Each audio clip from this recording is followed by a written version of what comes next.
So, me and my girlfriend, Lisa, decided to take a break from the hustle and bustle of city life and go on a camping trip.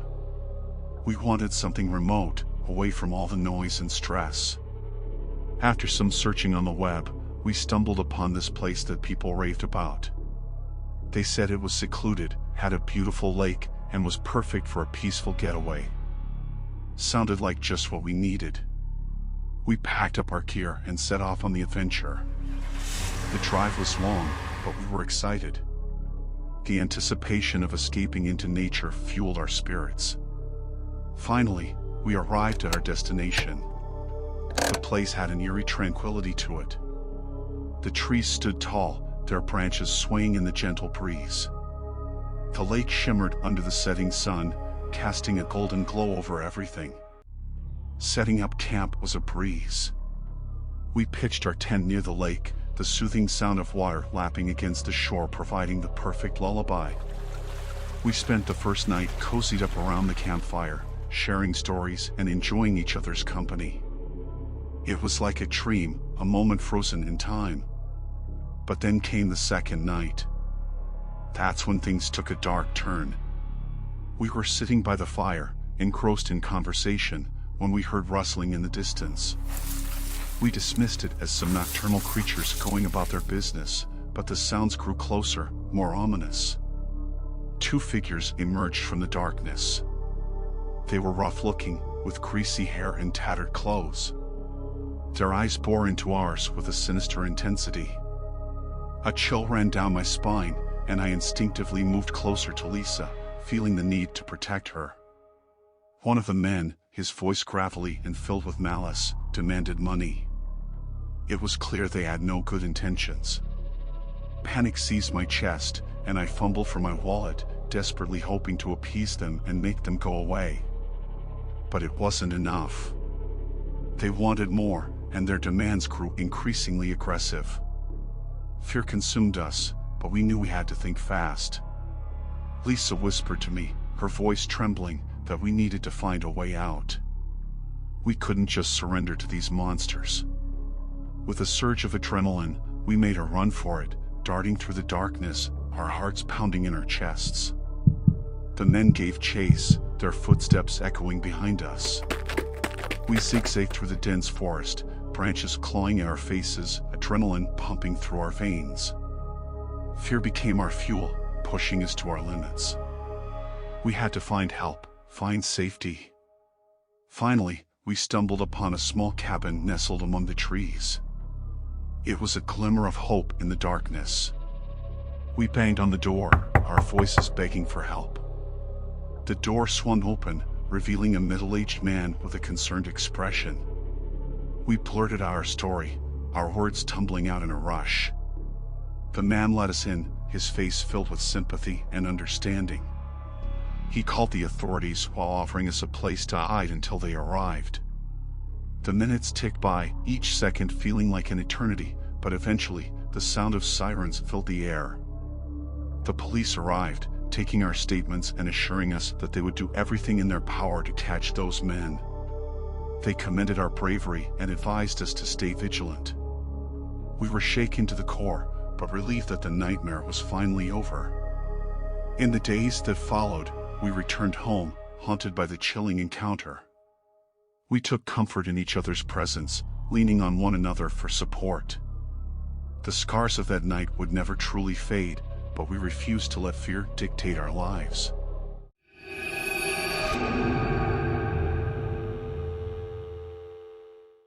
This happened around 8 years ago now. It was me and my friend Sarah. I was 14 at the time and I think she had just turned 15. I was having a sleepover at hers and her mom had gone to the bingo, leaving us alone in the house. We wasn't exactly kids and we knew how to use the phone in the case of an emergency. Anyway, I remember this night like it was yesterday.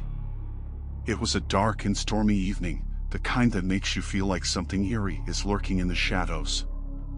It was around 9:30 p.m. and we were lounging on the couch, engrossed in a horror movie marathon, when we heard a faint knock at the door.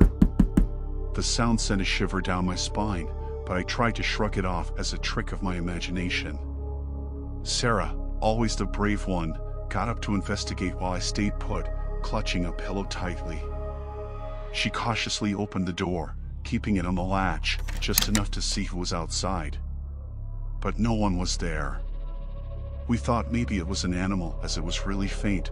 We got back to watching a movie, and around 10 minutes later, another knock. This time a lot louder. I held my breath, feeling a sense of unease wash over me. But Sarah was determined to find out who it was. Maybe her mom was back early. As she opened the door on the latch, there he stood, a man with a sinister grin on his face. His eyes bore into ours, and a chill ran down my spine. I urged Sarah to close the door, but she hesitated. The man began to speak, his voice filled with an eerie calmness. He claimed he needed help, that his car had broken down and he was stranded. He said he had tried all the homes on the road, but everyone was asleep. But something about his demeanor sent a surge of fear through us. I couldn't shake the feeling that he wasn't who he said he was. Sarah and I exchanged nervous glances, unsure of what to do. We decided not to let him in, keeping the door barely open on the latch. But the man persisted, his tone growing more desperate and his smile turning sinister. He pleaded with us to let him inside, promising that he meant no harm. As the minutes dragged on, the tension in the air became suffocating. The man's pleas turned into threats. We explained we would wake up Sarah's mom and he would be in trouble, but he explained he knew she was not in. Me and Sarah looked at each other in shock. So this man hadn't just broken down, he had been watching the house. Without warning, the man's attitude changed. His eyes filled with a frenzied madness, and he started to bang on the door with a force that felt like it shook the entire house. Panic consumed us as we realized the danger we were in. We managed to shut the door and lock it, and then we rushed to the phone, only to discover that the line was dead. He was still banging on the door. With each bang on the door, our hearts pounded louder. We searched for any means of escape, but our options were limited. The man's relentless assault on the door grew louder and more menacing. Then it stopped. We looked outside but saw nothing. We wasn't stupid though. We knew to stay inside and that he could still be out there. We turned down all the lights and hid in this little gap between the sofa and the wall, hoping Sarah's mom would come home early, or the phone line would come back on. As we sat there in silence, only the faint sound of the horror movie we were watching, which we had turned down prior to answering the door, was all we could hear. But then, we heard a loud smash that come from the back of the house. We decided to stay where we was, both scared for our lives. But we heard nothing else for around 5 minutes. So we decided to get up and check. As we made our way through to the back of the house, we saw the shattered glass and a rock on the kitchen floor, but there was no sign of a man. But we couldn't be sure, so we decided to hide in the pantry. As we closed the door slowly and quietly, we sat down. Then, another knock on the front door, followed by 3 more knocks. But then nothing. Silence. We sat in there until Sarah's mom returned. She was early, it was only 10:30 p.m. But she already knew what had happened. See, them second knocks was Sarah's next door neighbor, Eddie, seeing if we was okay. He had seen the man throw the rock into the house and chased him off and then run Sarah's mom. To this day it still freaks me out to think of what couple have happened if Eddie didn't scare the man off.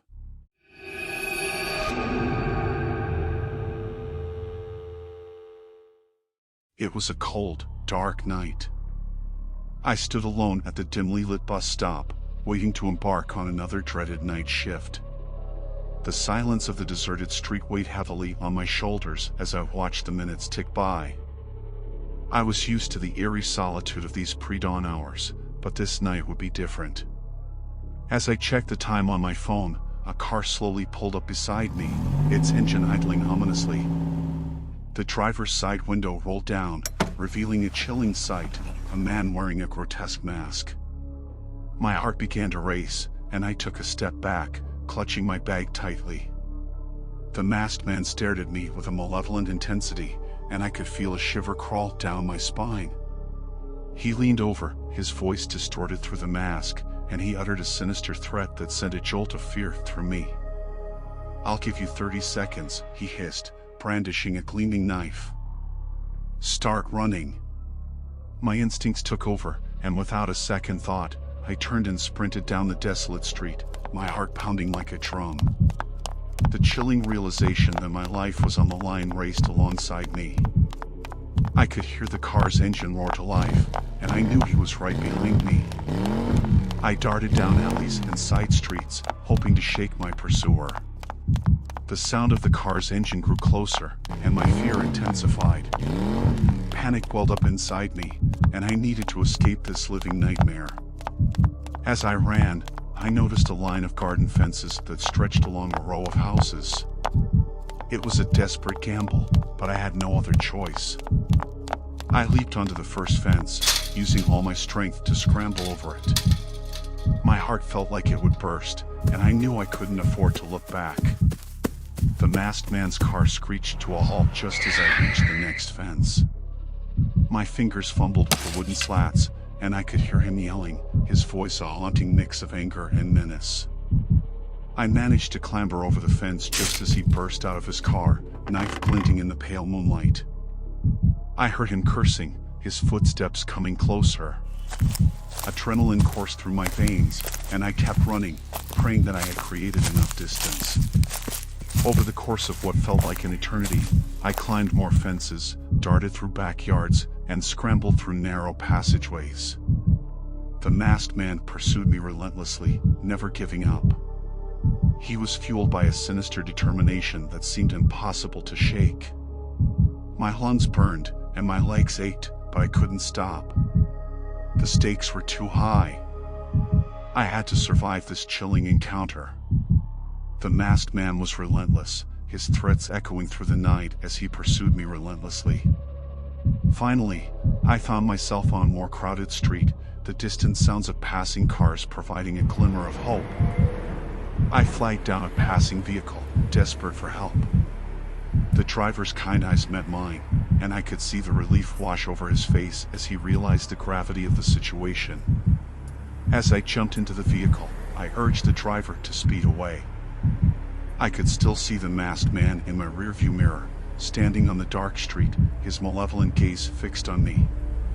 It was a scene that would haunt my nightmares for years to come.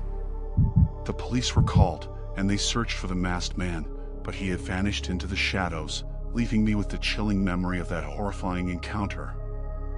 I couldn't help but wonder what had motivated him to terrorize me that night, and the fear that it could happen again never truly left me. The night shift was the least of my worries as I grappled with the trauma of what had unfolded on that dark, desolate street. The world could be a terrifying place, and I had come face to face with a nightmare that would forever be etched in my memory.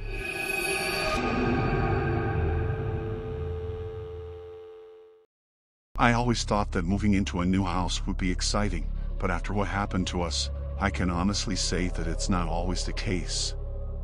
My husband and I had finally found our dream home, a beautiful two-story house on a quiet street. The neighbors seemed friendly enough when we met them during our initial visit, and we were excited to start our new life there. However, it wasn't long before we began to notice strange things happening around our neighborhood. Our neighbors, a middle-aged couple who lived next door, would always stare at us whenever we walked outside, and they never seemed to smile or wave. One day, I was doing some gardening in the front yard when I saw something that made my heart race. The couple next door was standing in their driveway, staring at me. But that wasn't the strange part. They were both wearing black robes, like something out of a horror movie. I tried to ignore it and went back inside the house, but I couldn't shake the feeling that something was off about them. That night, I had a nightmare that the couple was standing over me with sinister smiles on their faces. As the days went by, things only got worse. We would wake up to find strange symbols spray-painted on our driveway, and there were always strange noises coming from next door. One night, my husband and I were watching a movie when we heard a loud banging on our front door. We cautiously went to answer it and found the couple next door standing there, their eyes wild with anger. They accused us of making too much noise, even though we had barely made a peep all evening. From that point on, we were afraid to leave the house. Every time we looked outside, the couple would be staring at us, their expressions filled with hatred. One night, we were awoken by a loud banging on our bedroom window.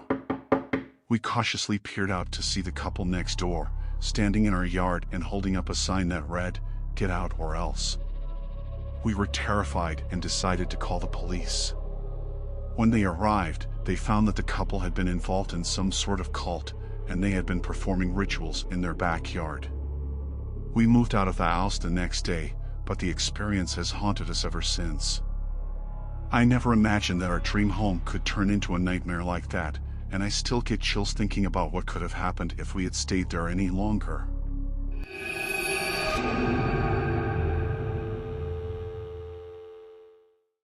My name is Lily, and this happened to me a few years ago.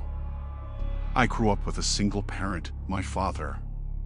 But since he passed away, I inherited the house and had been living here alone for about 2 years at the time.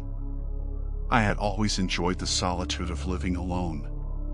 The peacefulness and quietness of my little house provided a sanctuary from the chaos of the outside world, and memories of my upbringing with my father gave the house that certain comfort. But that one night shattered my sense of security and turned my peaceful home into a nightmare. It was a chilly winter night, and I was fast asleep when a loud knock on the door jolted me awake. Glancing at the clock, I groaned as I saw the time, 1 a.m. Who could be knocking at this hour? I hesitated for a moment before mustering the courage to investigate. I peered through the spy hole, and to my surprise, I saw a child standing on my doorstep. Why would a child be out alone at this hour? I hesitated, a feeling of unease settled in the pit of my stomach. Summoning my courage, I opened the door slightly, leaving the chain latch secure. I asked the child, in a hushed voice, what they wanted. The child's voice trembled as they explained that they were lost and needed help finding their way home. Her eyes appeared wide and innocent, but something about the situation felt off. I couldn't fathom leaving a child alone in the darkness, vulnerable and scared. I made the decision to assist. I unlatched the chain and allowed the child to enter, my heart filled with compassion and concern. As she stepped inside, the atmosphere grew tense. I couldn't help but feel that danger lurked just beyond my threshold. The child led me to the living room, their tiny frame shivering from the cold. I offered them a blanket and a warm drink, hoping to provide some comfort. As I went to the kitchen to make her a hot cup of cocoa, I glanced back to see if she was okay, but she was gone. I rushed through to see where she was. When I got to the front door, it was wide open and she was nowhere to be seen. This was odd. I closed the door and locked it and began to search the rest of the house just in case she had wandered off. My instinct screamed at me to call for help, but I was paralyzed by a sense of responsibility. I couldn't abandon this child. If she was still in this house, I had to find her. But as I came back downstairs, I saw 2 men standing there. A sudden realization hit me like a ton of bricks. I had fallen into a trap. The child was nothing more than a pawn, a distraction from the true threat and a way for the men to gain entry into the house. I rushed back upstairs, and the nearest room was my father's old room. I rushed inside, pushing a chair against the handle. I could hear the men coming up the stairs. When they reached the door, they said they didn't want to hurt me and that they just needed me to come outside. I stayed silent. Then I remembered that my father had a pole rope for an emergency installed in his room towards the end of his life. It had never been removed, but I didn't know if it would work. Usually you would pull it and a small red light would flash. I tried to pull it, but nothing. It was dead. Then as I glanced over to the next house through the window, I saw my neighbor awake. Jamie always had trouble sleeping, and I knew him fairly well. I found a flashlight in my father's drawer and started to flash it in his direction. I couldn't work out if he saw me or not, but a few moments later the lights went off at his. Now I felt trapped, The men outside the door had been searching through the house, but now they was back at the door banging. They said it was my last chance to come out. But then I heard Jamie and his brother outside the house shouting to me to see if I was okay. The men scarpered down the stairs and left the house. When I spoke to Jamie after, he said he saw them jump into their car and speed off. Now, every knock on the door sends shivers down my spine, every unfamiliar face a potential threat. I don't know what would have happened if Jamie hadn't stepped in to help me. I look back feeling lucky that I made it out of that situation alive.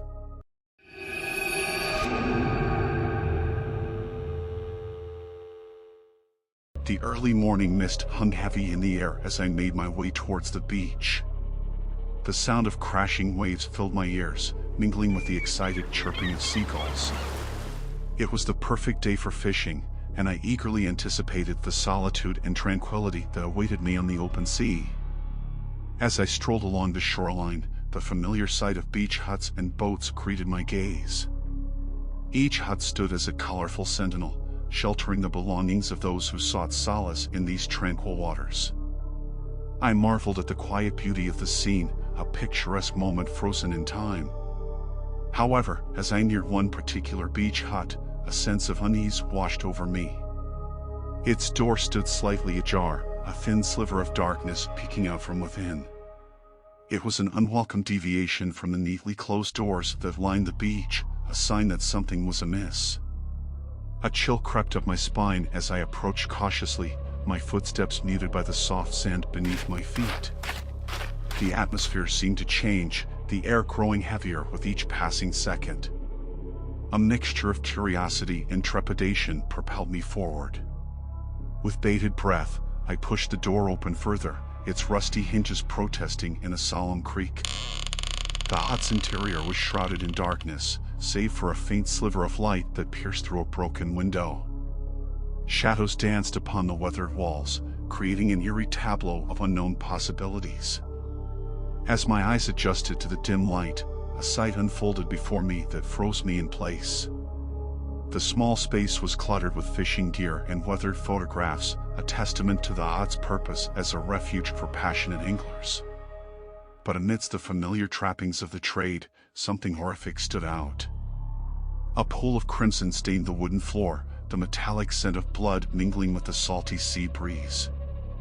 Panic gripped my chest as I traced the source of the gruesome scene, a lifeless body slumped against the wall, its vacant eyes staring into the abyss. A mixture of shock and horror coursed through my veins, rendering me immobile. Questions swirled in my mind, each one more disturbing than the last. Who was this person? What had led to their untimely demise within the confines of this humble beach hut? The silence of the morning air became deafening, broken only by the sound of my own labored breathing. Every instinct screamed at me to flee, to seek help, but morbid fascination held me captive. I needed to know the truth, to understand the twisted tale that had unfolded within these four walls. With trembling hands, I reached for my phone, determined to call the authorities and report the horrifying discovery. As my fingers fumbled with the buttons, a sudden noise shattered the stillness, a rustling from the shadows, a presence that shouldn't have been there. Fear gripped my heart, but I managed to call the police and headed to the safety of my car. The police arrived shortly after and contained the crime scene. I was taken in for questioning, but further investigations proved my innocence. I am not sure if they ever found out what happened in that beach hut, but every time I walk past it I get a cold feeling that leaves me with a nasty taste in my mouth.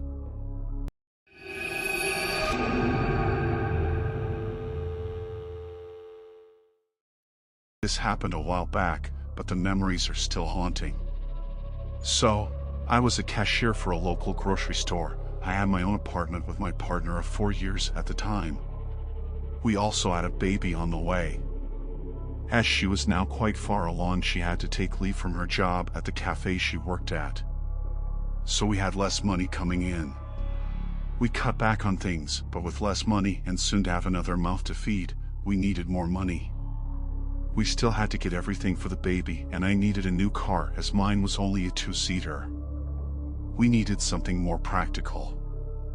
I thought it would be a good idea to get a second job, something I could use the money for the baby and everything we needed. I worked out I needed another $250 a week to be able to afford the baby stuff, a second-hand 5-seater car, and have little extra just in case we needed it. So I looked for jobs online. I worked 9 to 5 at the grocery store, so it needed to be after work or at the weekends. I applied for multiple jobs until one got back to me. It was a delivery driver job for a local burger joint. The position was for 1 evening a week and the weekend. So I had the interview and accepted the job. My plan was to work there until the baby had come and maybe a little longer after.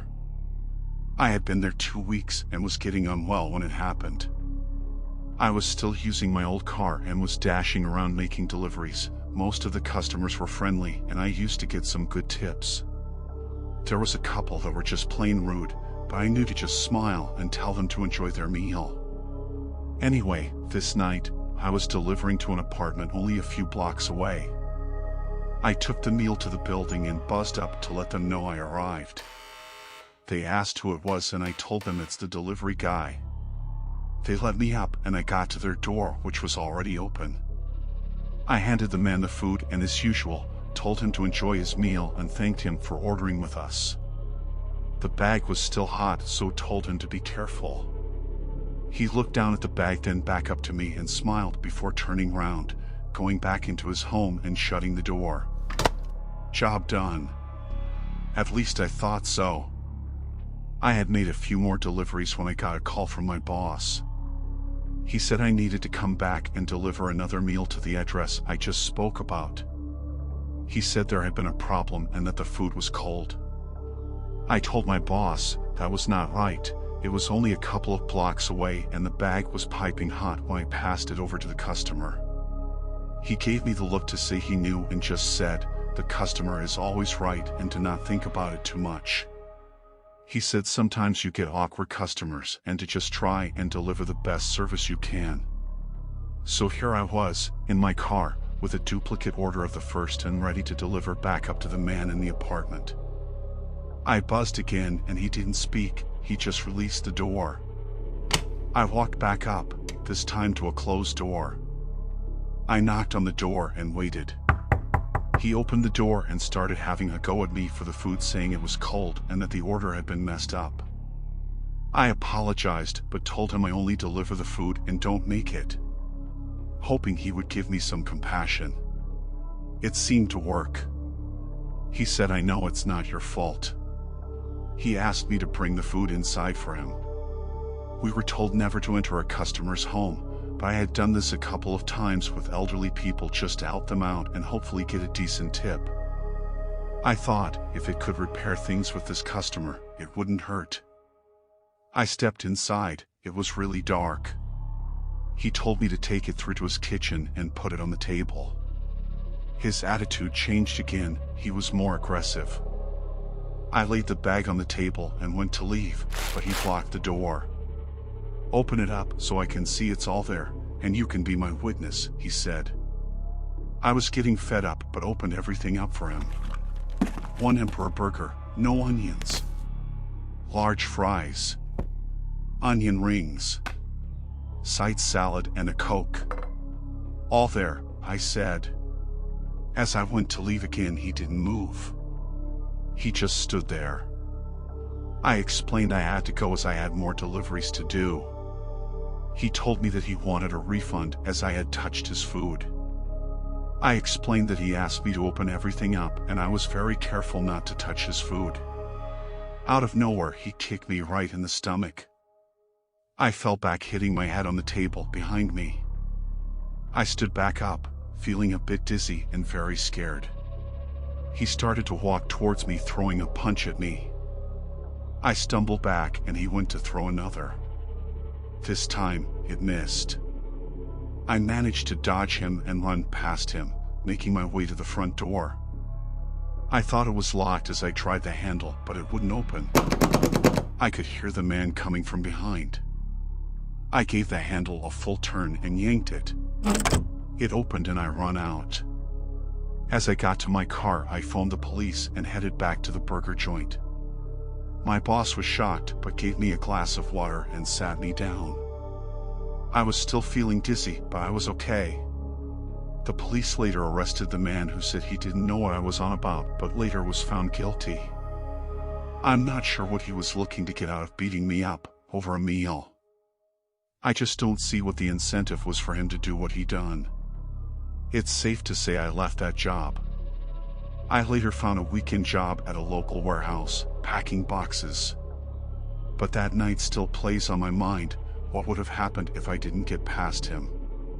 What was his true intentions?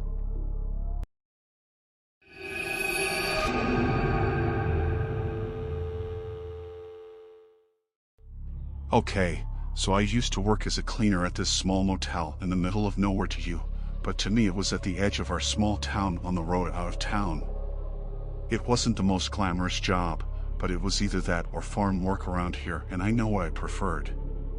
One evening, I was doing my usual rounds, cleaning the rooms after the guests had checked out. I would get roughly 1 hour to clean a room.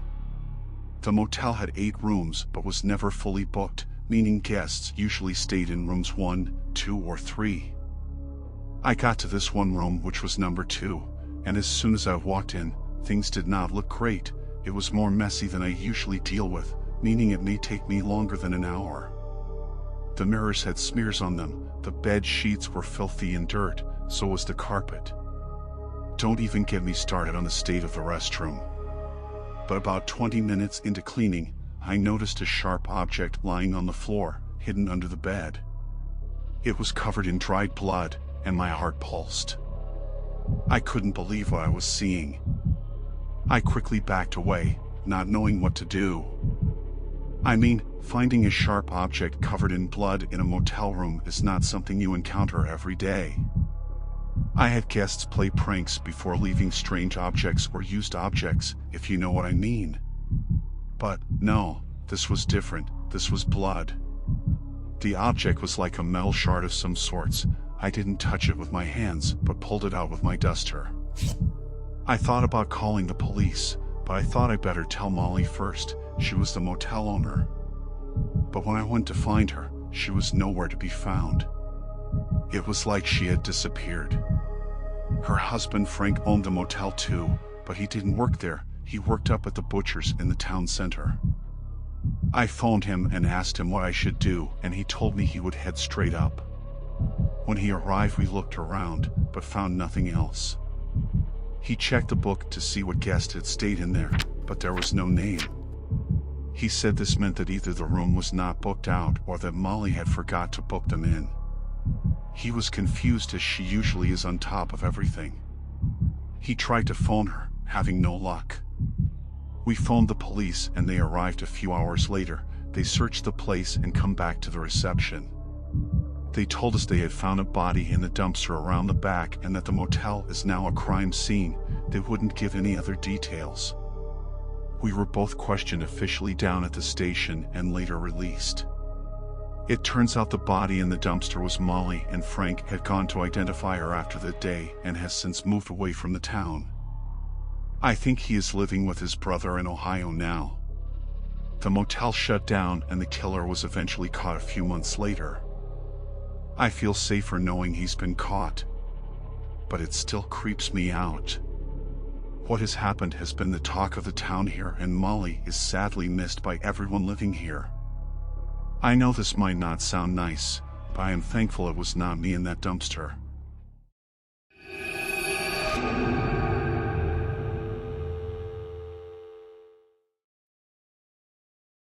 This happened around 3 years ago now. As I left the party that night, my mind was swimming with a mix of alcohol and exhaustion. I knew I had a long walk ahead. I decided to take the shortcut, a path along the canal that would lead me straight home. As I walked along the narrow path, my footsteps echoing in the silence, I couldn't shake the sensation that something was seriously off. It was that unsettling feeling of being watched. I quickened my pace, trying to brush it off as paranoia. Walking down the canal had always given me goosebumps anyway. I told myself it was probably just a side effect of the drinks I had at the party. But my steps became more hurried, and I couldn't ignore the growing dread that weighed on my chest.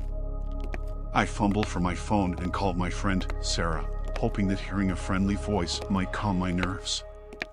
But as I spoke to her, describing my uneasy walk home, the sense of being followed became undeniable.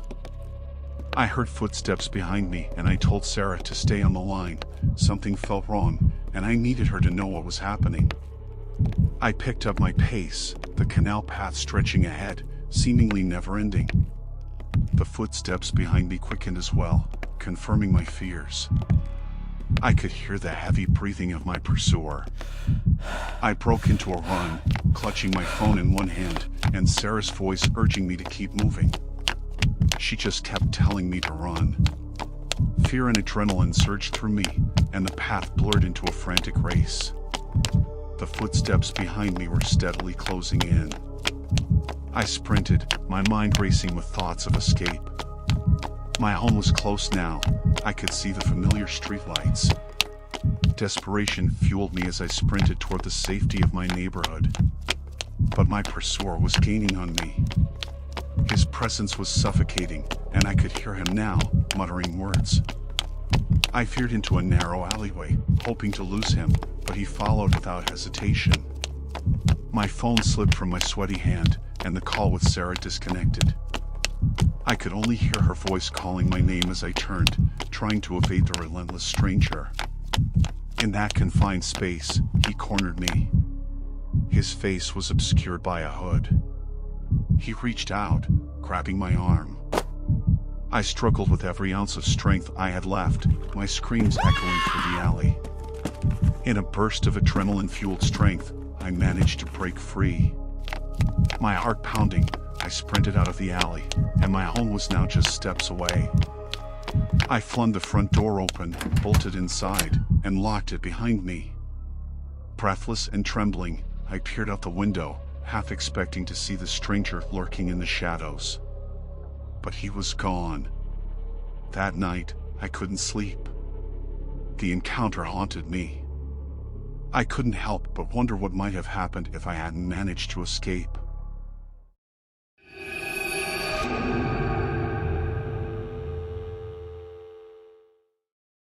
It was after a long day at a conference, and I found myself checking into this old, historic hotel. You know, the kind that oozes charm and mystery. It's just this was the only place that still had rooms a couple of days earlier when I booked it. Feeling a bit worn out, I decided to grab a drink at the hotel bar before calling it a night. I dialed up my wife to let her know I'd be home in the morning, just trying to be a responsible hubby, you know? Little did I know that this simple act would set in motion a chain of events that would forever haunt me. As I sipped my drink, I noticed a woman, clad in an elegant dress, giving me these intense glances from across the room. She came over and asked if I was alone. I replied with yes, and she sat down next to me. We chatted for what felt like hours, exchanging stories and laughs. She had this mesmerizing aura about her, drawing me in. Before I knew it, the conversation took a flirtatious turn. Now, I'm not one to easily give in to temptation, but there was something about her that clouded my judgment. When she suggested we head up to her room, I agreed, my mind clouded by desire. We entered the room, anticipation hanging heavy in the air. She pushed me onto the bed and took my shirt off. I took off her dress and we started kissing. But then, out of nowhere, she excused herself to use the restroom. That's when everything went dreadfully wrong. As she went to the restroom, she said she heard a noise and opened the door to the hallway. She then said, "Oh, it must be nothing," and closed it. At least I thought she did. A few seconds later, 3 men barged into the room, their guns pointed at me. I froze, paralyzed by fear. Their demands were clear. They wanted $5,000, or else. Panic surged through my veins, my mind racing for a solution. I told them I didn't have any cash on me, and they told me to do a wire transfer. I quickly opened my online banking, desperately trying to transfer the funds they demanded. but my transfer limit stood at $3,000. It wasn't enough, and I knew it. They grew increasingly agitated, their threats becoming more severe. I frantically pleaded with them, explaining that I could withdraw another $500 from the cash machine. They reluctantly agreed, their eyes never leaving me, their guns a constant reminder of the danger I was in. They told me to give my room keys to the lady and then told me to act normal and walk me down to their car, throwing me in the back seat. They took me to the nearest cash machine, every second feeling like an eternity. As I withdrew the money, I was still feeling scared knowing that this was my only hope of survival. But as soon as they had the cash in their hands, they grabbed me and threw me back in the car. The two men in the back with me told me to keep my mouth shut and hit me over the head with something blunt. I was feeling dizzy but still awake. They pulled over close to a dark alley and kicked me out of the car, leaving me stranded and vulnerable. I stumbled onto the street, tears streaming down my face. The weight of what had just happened hit me like a ton of bricks. I was alive, but I had been violated in the most horrific way. I mustered every ounce of strength to find my way back to the hotel. As I got back to my room, I found everything had been taken. My laptop, my watch, and the expensive coat my wife had got me for my birthday just a few weeks previously. I reported the incident to the authorities, but deep down, I knew it was unlikely they would catch those responsible. They told me there had been a few similar incidents recently, and they seemed to be heading north, hitting hotels along the way. I stayed in my car that night, but the echoes of their threats reverberated in my mind. I couldn't sleep, plagued by nightmares and a lingering sense of vulnerability. My trust in the world had been shattered, replaced by an overwhelming paranoia. I told my wife that I was robbed in my sleep, but she was checking our accounts and noticed the $3,500 amount missing. I managed to get out of it by telling her I made an investment at the conference, but a couple of years later I came clean and we are now divorced. I just wish I didn't go down to the bar that night, as my life has been changed forever by the whole ordeal.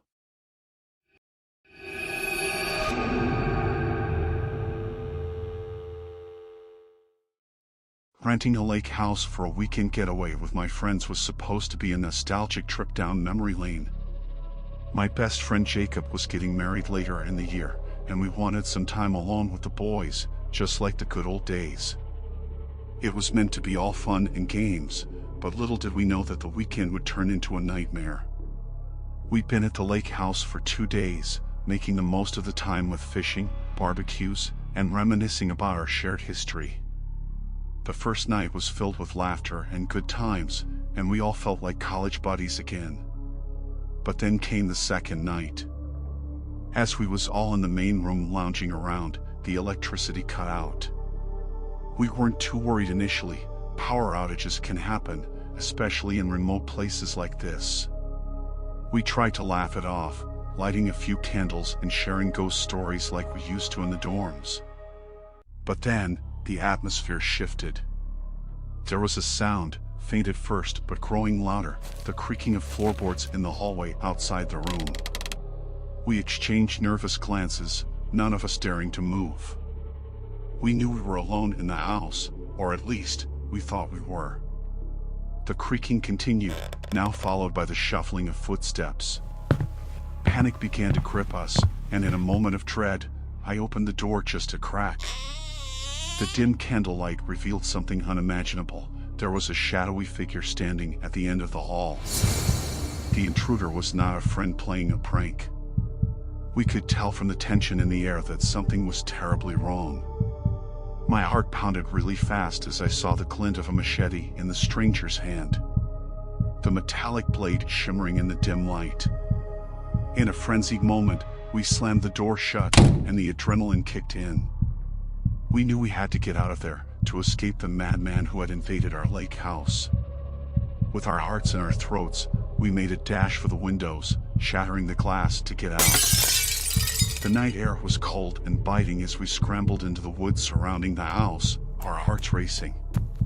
We could hear the man chasing us, his footsteps echoing through the darkness, and the chilling realization that we were in a life-or-death situation pushed us to our limits. The dense woods became a labyrinth as we zigzagged through the trees, trying to evade our pursuer, and the dark night made it impossible to see more than a few feet in front of us. We were lost, stumbling over roots and rocks. It felt like hours, guys, but it could have been mere minutes when we finally reached a dirt road. We kept running, not daring to stop until we found a nearby house, and we begged the homeowners to call the police. I think they were shocked to see us, but they did, and officers arrived soon after, only to find our lake house empty, a mess of shattered glass and overturned furniture. The man with the machete was long gone. We gave our statements to the police, but to be honest, guys, I don't think they believed us one bit. They kept asking if we were drunk and maybe that we was trying to get out of paying the owner for damages or something. I have not got a clue what happened after. We did tell the owner and he said he would install external cameras or something, but charged us for damages. I think we was so relieved to be alive, we just all chipped in and paid them.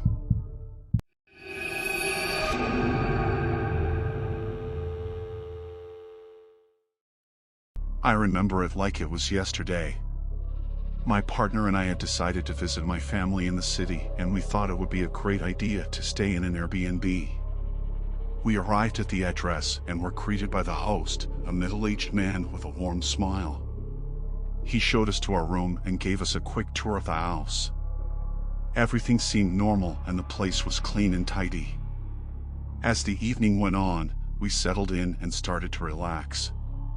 We had a nice dinner and watched a movie on our laptop. But as we were getting ready for bed, things started to feel off. It was almost like we were being watched. Eventually, we decided to call it a night and headed to bed. However, as soon as we lay down, we heard a click. It was the sound of the lock on our bedroom door. We both tried to open it, but it wouldn't budge. Panic set in as we realized we were locked in. We started to bang on the door and call for help, but no one answered. It was like we were completely alone in the house. I tried to call the host, but there was no answer. We were trapped. As time passed, we could hear faint footsteps outside the door.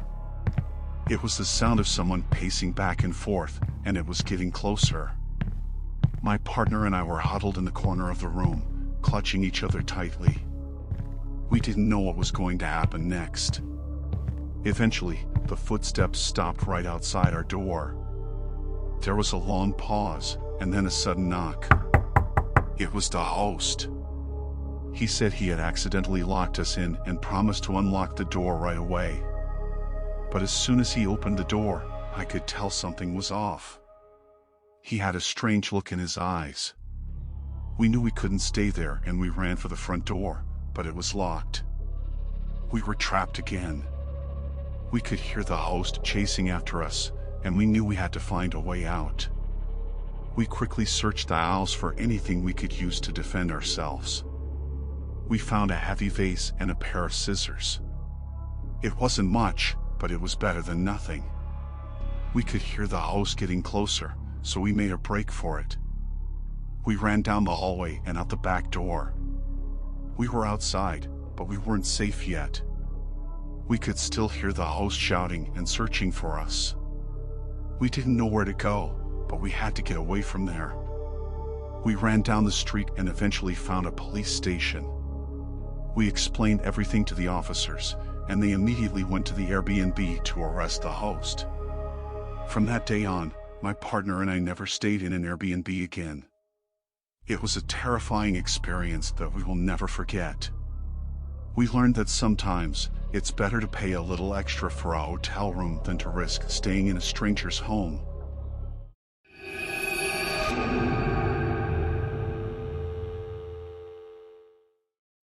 Before I tell this story, I want to give a little context. I am a middle-aged man who has worked in construction all of my life. The last 5 years I have brought a bar on the beach and have been running it ever since. On this night, the bar was abuzz with laughter and music, the lively atmosphere permeating the air as patrons enjoyed the peak season at the beach. As the owner, I reveled in the success of my establishment, basking in the satisfaction of providing a memorable experience for all who came. Little did I know that this very night would shatter the tranquility I had grown accustomed to. The clock struck 1 a.m., signaling the end of another bustling evening. The last of the regulars bid their farewells, leaving me alone to tidy up. The once vibrant bar now echoed with emptiness as I stacked chairs and wiped down counters, preparing to close for the night. With the beach outside illuminated only by the pale glow of the moon and the flickering lights from the bar, I stepped out onto the wooden deck, relishing the calming sound of crashing waves. The night was eerily still, the absence of laughter and chatter leaving an unsettling void. As I carefully arranged the final stack of chairs, a rustling sound emanated from the bushes nearby. My senses heightened, a cold shiver creeping down my spine. I dismissed it as a small animal eager to escape the encroaching darkness. But something about the rustling seemed different, purposeful, deliberate. Unease settled within me as I strained to listen. Silence hung in the air, broken only by the distant hum of the ocean. A part of me longed to retreat inside the safety of the bar, but curiosity got the better of me. I cautiously approached the source of the noise, each step drawing me closer to an unknown encounter.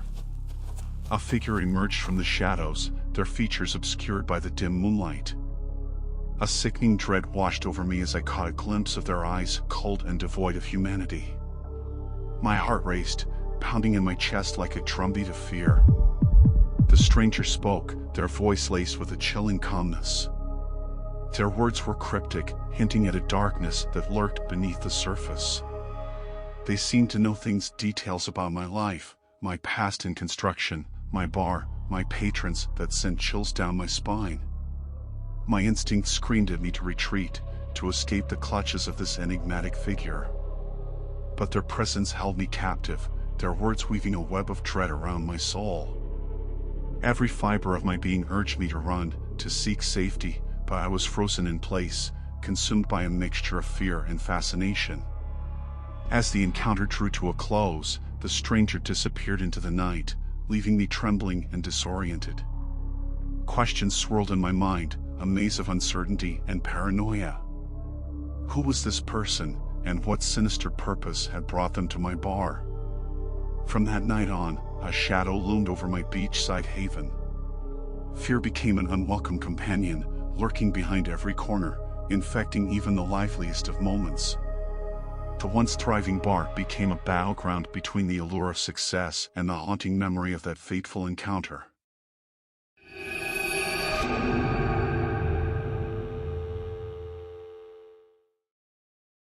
I remember this like it was yesterday. But it was about 3 years ago. I had a little bit of money saved and wanted to travel the country. I had seen people converting old vans into pretty cool camper vans on YouTube. I felt like this would be the cheapest option and I would save on hotels by being able to travel and sleep in the van. My dad was pretty handy, he could do all sorts. He knew a little bit of electrics and how to build things with wood. So there I was, searching for a cheap van. My budget was around $2,500. $1,000 to buy the van, $1,000 to kit it out, and $500 in case the project went over. I found an old work van online for just under my $1,000 budget. It was previously being used as a painter's van. It was the beginning of spring at the time. I remember as I pulled into my parents' drive with it, my dad came out laughing. He said, "So you want to turn this old beat-up van into your summer home then?" But in all seriousness, he loved a project. We spent that afternoon clearing out the garage and backed the van into it. All spring we were out there building it out and making it homely. We worked countless hours on it, as we was not relying on daylight and had lights. We spent some days just in the garage all day. It come to around the end of May when it really started taking shape. We had the bed and most of the structure done. We still had to do most of the kitchen, some electrics needed completing too. But it was nearly finished, just odd jobs really. My friend Louis had come over to see the van and loved it. He said we should go on a day trip to the beach in it and give it a real test drive. To be honest, I was itching to take it out for a test run, to see how it performed. So that weekend, we loaded it up with food supplies and hit the road. We couldn't cook in there as the cooker needed wiring up, but we had lights and even a TV. We spent the day traveling down to the beach and then parked up and had a look around. As midnight approached, we settled into the van in a quiet spot, cracking open a couple of cold ones and enjoying the freedom. The waves crashed in the distance, casting a backdrop to our adventure. It was all good vibes until we heard a knock on the door. I glanced at Louis, his eyes reflecting the same mix of confusion that swirled within me. We looked at the clock and it was just past 2 a.m. Who could it be at this hour? Reluctantly, I peered through the window, but it was too dark to make out any faces. Hesitant, I cracked open the door slightly, enough to hear what they had to say. A voice, cold and distant, pierced through the night. They muttered something about us needing to come outside, insisting we get out of the van immediately. My mind raced, struggling to make sense of the situation. We were just trying to enjoy a peaceful night by the beach. Louis, always the more confrontational one, shouted back, refusing to back down. But that's when things took a turn for the worse. As I went to close the door, I saw a crowbar entering the van, not allowing me to shut the door. Then as I looked outside, I saw around 5 people standing there. They all looked like they had weapons of some sorts. See, where we was a secluded part of the beach. We had to come this far out to be able to find a spot to park with no restrictions. But this meant there was no one else about. We knew we was outnumbered and in danger, so I told Louis to hold the door as I tried to kick the crowbar out. By this time, they were all yanking the door. I crept over to the front and started the engine. I started to put my foot down on the gas, but the van wouldn't move. It kept budging back and forward, like it was stuck. The men outside were still trying to get in, and to be honest, I don't know how Louis was managing to hold the door. I put my outside floodlights on and started leaning on the horn, hoping to bring some attention. This was enough to make them back off. But they didn't leave. They just stood back and they was muttering to each other. But as they had backed off, Louis managed to shut the door and lock it, so we felt safer. That's when one of them started walking towards the van, hitting the window with his crowbar. As the second hit impacted the window, the glass shattered. I kept leaning on the horn, hoping someone would come. As the rest of the men started to walk towards the van, we saw headlights coming down the small road to where we was. The men jumped on motorbikes and started racing off down the beach. The car approached and didn't realize what was going on. He said to us, "What is going on?" All I can hear is horns beeping and motorbikes. "Clear off with your silly friends making all this noise." But when he noticed our broken window, he then looked at us again and saw we were scared. We explained what had happened and he told us he only lived up the hill. He told us to follow him up and he would call the police for us. We told him the van wouldn't move, and that's when we spotted a makeshift lock on our front wheel. The man had some tools, so helped us remove it. We then proceeding to follow him in our van. We got to his and he made us a drink of water each. He phoned the police and we waited for them to arrive. They took our statements and said there has been a lot of robberies in the area lately. But they were never found. We were just glad we got out of that situation without a scratch, but wonder what would have happened if they managed to get in.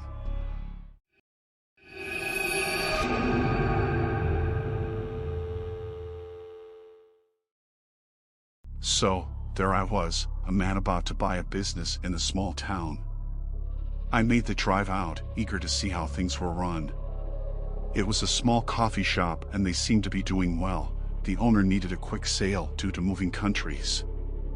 So as I was buying businesses at the time, I thought that it could add to my existing empire. I would keep the team in place and just enjoy the profits. I spent the day at the coffee shop but didn't get to see everything, so decided to stay the night to get everything else done the next day. Unfortunately, the local hotel was fully booked, so I turned to Airbnb for a place to stay. Little did I know that my decision would lead me down a path of terror. Upon arrival, fatigue clung to me like a heavy cloak. The host greeted me with a friendly smile, and everything seemed normal. We exchanged pleasantries, he gave me the house rules, and I headed straight to my room, craving a good night's sleep. But as darkness settled, an unsettling sound pierced the silence, the distant murmur of voices. I strained to listen, trying to make sense of the hushed conversation. To my horror, I realized it was coming from the living room, where the host and at least two others were engaged in a discussion about me. Fear washed over me like a tidal wave, chilling me to the bone. What were they saying? What were their intentions? My mind spun with paranoid thoughts. Determined to escape this disturbing situation, I made a hasty decision to pack my belongings and leave. But as I reached for the doorknob, my heart sank. My room had been locked from the outside. Panic set in, my hands trembling as I desperately tried to force the door open. I shouted out to them to let me out, but they ignored me. They just went silent. The room didn't have any windows, and it was just a door in between me and the rest of the house. The host came to the door and asked me if I had $1,000 in cash on me. I told him I didn't, as I didn't carry that much cash. He reminded me of the car I had parked outside and that I must have money. I told him I did, but just not on me. Desperate to get out, I offered to transfer him the money, but he insisted on cash. Then, I realized I had my watch on. It was a Rolex, not the most expensive model, but more than what he was asking for. I offered him the watch and he accepted. He unlocked the door and held his hand out. I thought twice about trying to just make a run for it, but there were at least two other men in the house. So, I handed him my watch and he let me go. I was thinking how silly he must have been, as I had his address and details from Airbnb. I phoned the police and they headed over to the Airbnb. The police told me that he was not the owner and that the owner has actually rented it to him through Airbnb. He used bogus details, so was never caught. As a businessman, I don't see why this is an appealing scam, as you cannot guarantee the person staying would have cash or anything valuable on them. But nevertheless, the whole thing really puts me off staying at Airbnbs now.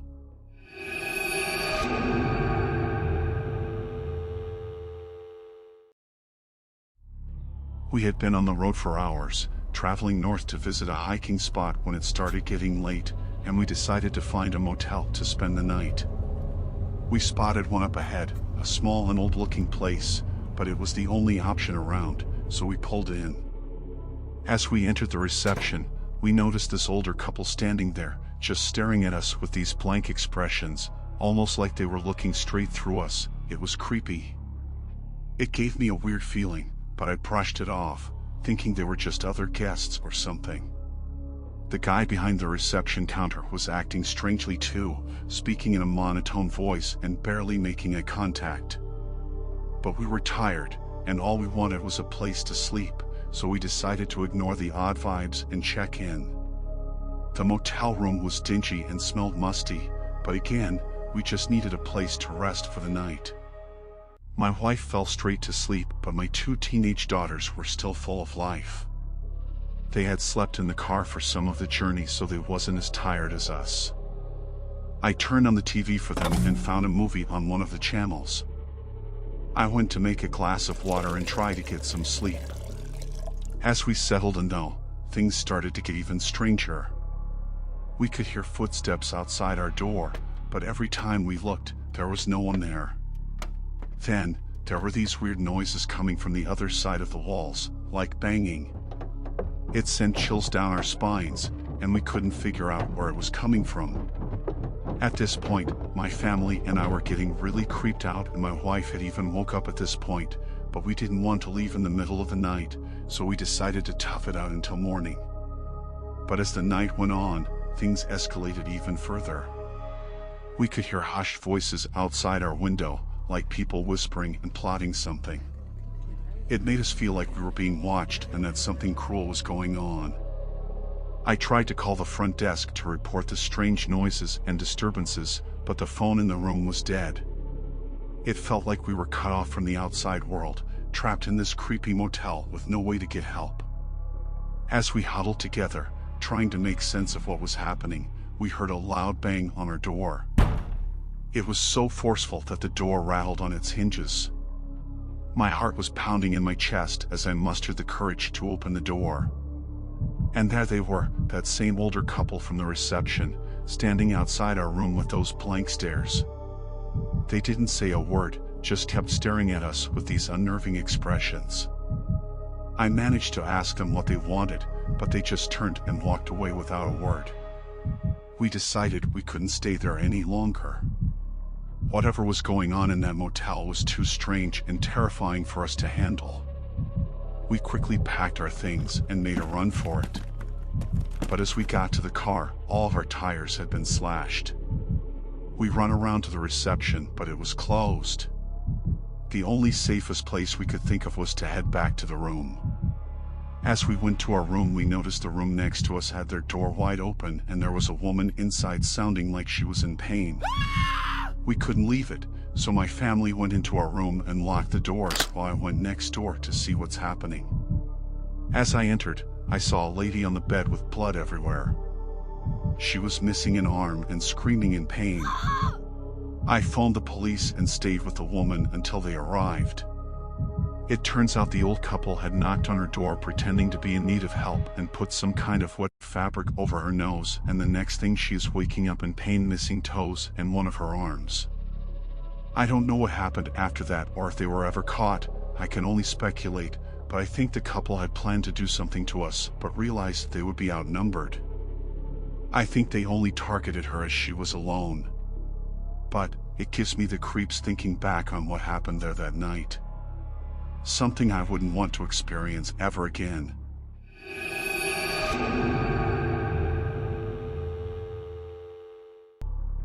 This happened to me only a few months ago, so it's still very fresh. I was selling an old TV on Craigslist, and after a few days, I got a message from a potential buyer who was interested in it. He asked if he could come to my house to see it in person, and I agreed. We set up a time for him to come over, and I made sure to tell my husband about it so he would be home when the buyer arrived. But on that day, my husband had been called into work unexpectedly. The day of the meeting arrived, and the buyer showed up on time. He was a tall, thin man with greasy hair and a strange look in his eyes. I greeted him politely and led him to the living room where the TV was. He inspected it for a few minutes and then asked if he could use the bathroom. I showed him where it was, and he disappeared inside. I heard the sound of running water, but then it stopped. After a few minutes, I started to get worried. I knocked on the door and called out his name, but there was no answer.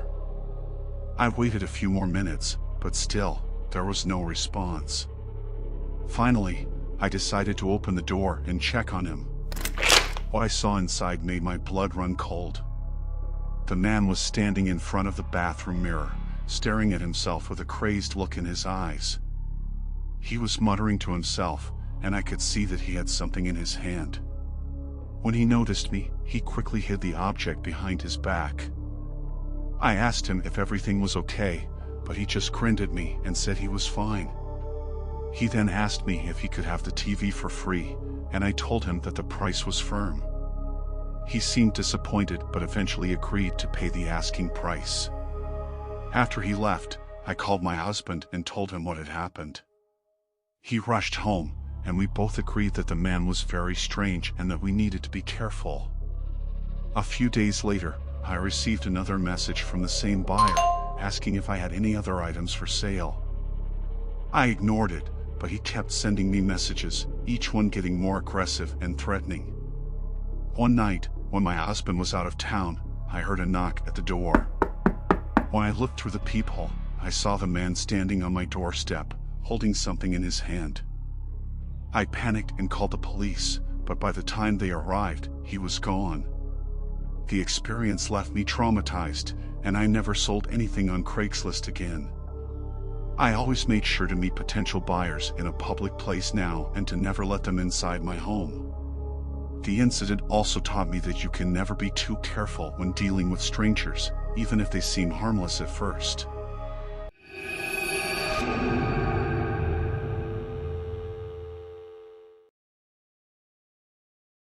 This happened around 3.5 years ago now. I was a truck driver and used to work the graveyard shifts. So there I was, driving near Las Vegas at the eerie hour of 3 a.m. The night was dark, and the desert highway stretched out before me like an endless abyss. For about an hour, I had been trailing a convoy of black SUVs, their Nevada plates displaying single-digit numbers in perfect sequence, 1, 2, and 3. The sight was strange, but I figured it was just a coincidence. Suddenly, without warning, the SUVs abruptly veered off the highway, disappearing down an unmarked dirt path. It was as if they knew exactly where they were headed. My curiosity piqued. I decided to follow them for a bit. But as I approached the dirt path, a creeping sense of unease settled in the pit of my stomach. There were no signs of civilization, no mile markers, not even a single cactus to indicate that there was a road there. It was just barren dirt leading into the darkness. The SUVs had turned off their lights, and an eerie silence hung heavy in the air. Fear gripped me. Suddenly my truck's engine cut out as I started the engine again. They were gone and I knew I had to get out of there, and fast.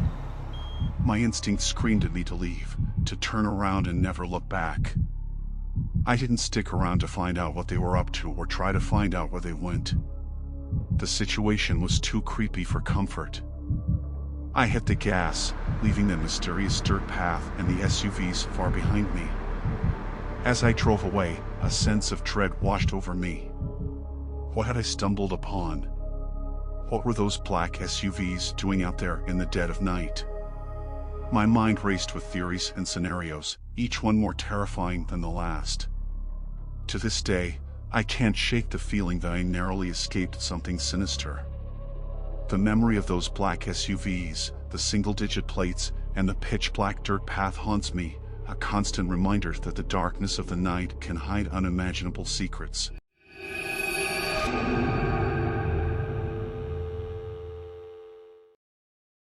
I had been searching for a decent pressure washer on Craigslist for weeks.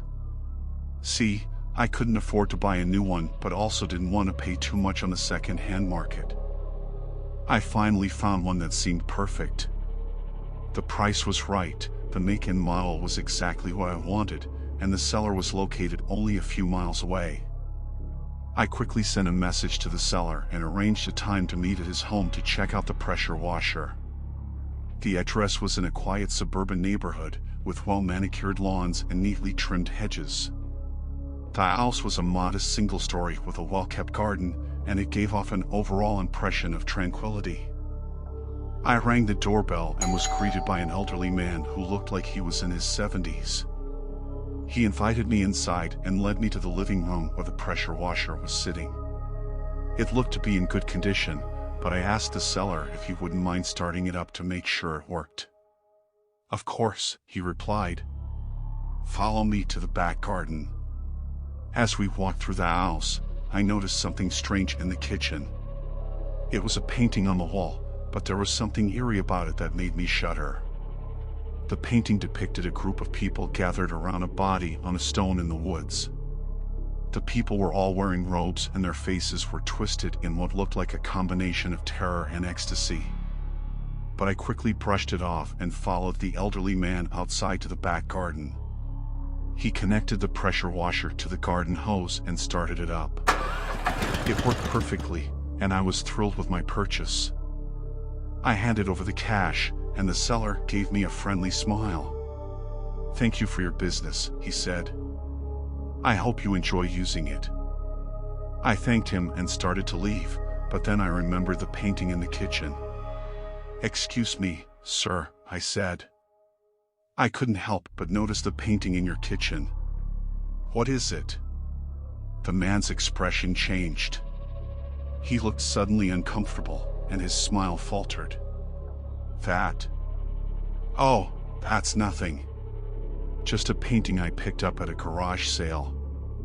But I wasn't convinced. There was something about the painting that just didn't sit right with me. One of the men in the painting looked like him. He led me back through the kitchen on the way to the front door, but paused. As we entered, the man's demeanor shifted. He seemed tense, and his eyes darted around the room nervously. He just started looking at the picture.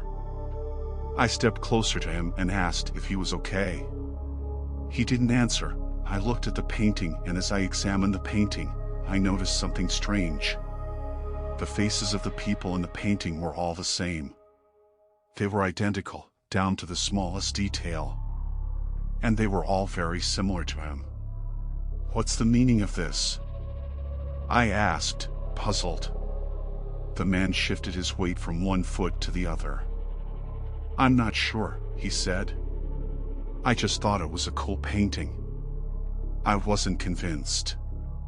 There was something about the painting that made me uneasy. But I didn't want to overreact, so I thanked the man and headed for the door. As I walked down the driveway, I couldn't shake the feeling that something was off.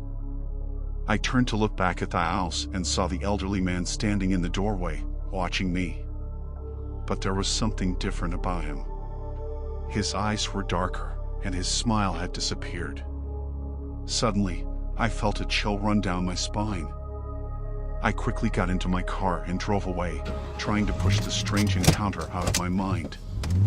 But I couldn't. The image of that painting has haunted me ever since. I tried to research the man, but found nothing, but I did find out there was some sort of cult in the area 10 years ago, and a lot of people went missing. They caught some of them, but some were never caught. I thought about telling the police, but if I did, he would know it was me, and if they released him as a painting is not really any sort of evidence, he might come for me. Even though it still gives me the creeps, I don't let it put me off using Craigslist or finding bargains online. I just make sure I take a friend with me.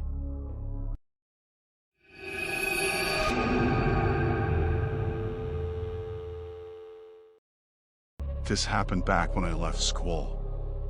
You see, I had just finished school and managed to land a job at a local pizza place.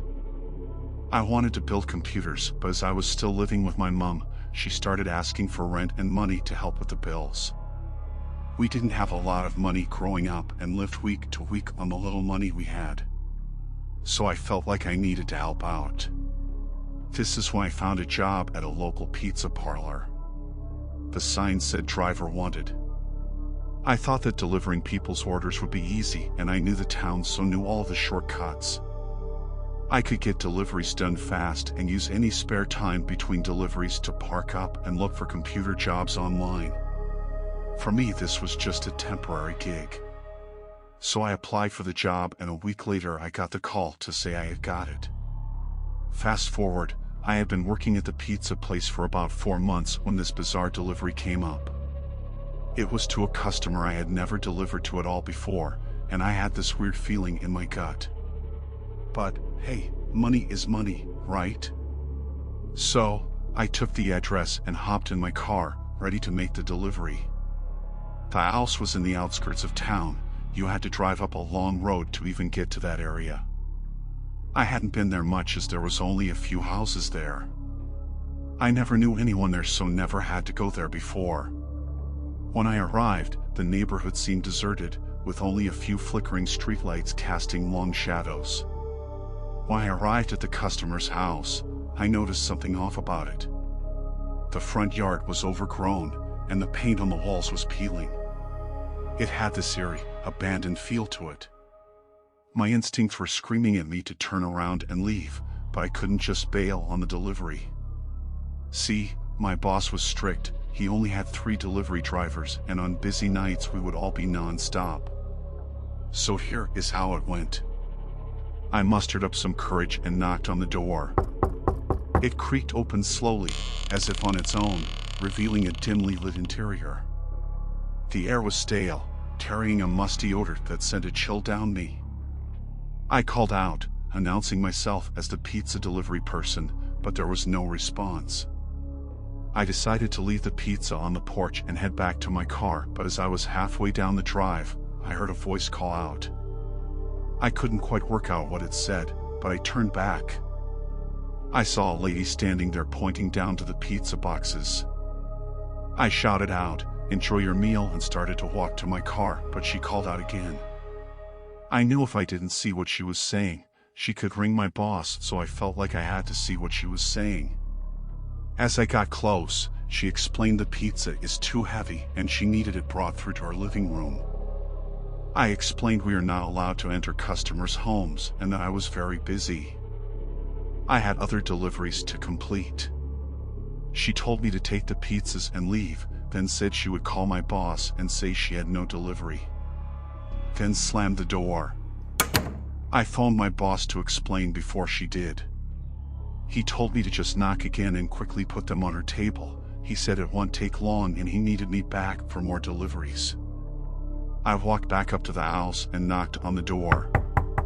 I waited a moment before the door opened. This time it was a man, in his late 60s I would say. He asked who I was and what I wanted. I explained I was the pizza guy. He told me no one has ordered pizzas and that I should leave. To be honest, he was quite polite at first, unlike the lady. I explained to him that the lady at the door had ordered them and he called out for her. She came to the door, this time really happy to see me. She gave me a big smile and said, "Oh, my pizzas are here." She told the man to take them off me and give me a tip before walking back through the house, out of sight. He took the pizzas from me and handed me $1. But as he did, he grabbed my wrist. He leaned forward, putting his mouth to my ear before whispering, "You have been very lucky, son, now, go." When I tell you I couldn't get out of there quick enough, I mean it. I rushed back to my car, jumping in and speeding off. I told my boss and he had the customer blocked on their system, so any further orders from them won't be accepted. To this day I still find the whole thing creepy. The change of her attitude for no reason, how she tried to make me take the pizza inside but all along had a man that could have took them. Why was they trying to get me inside? It just doesn't make any sense.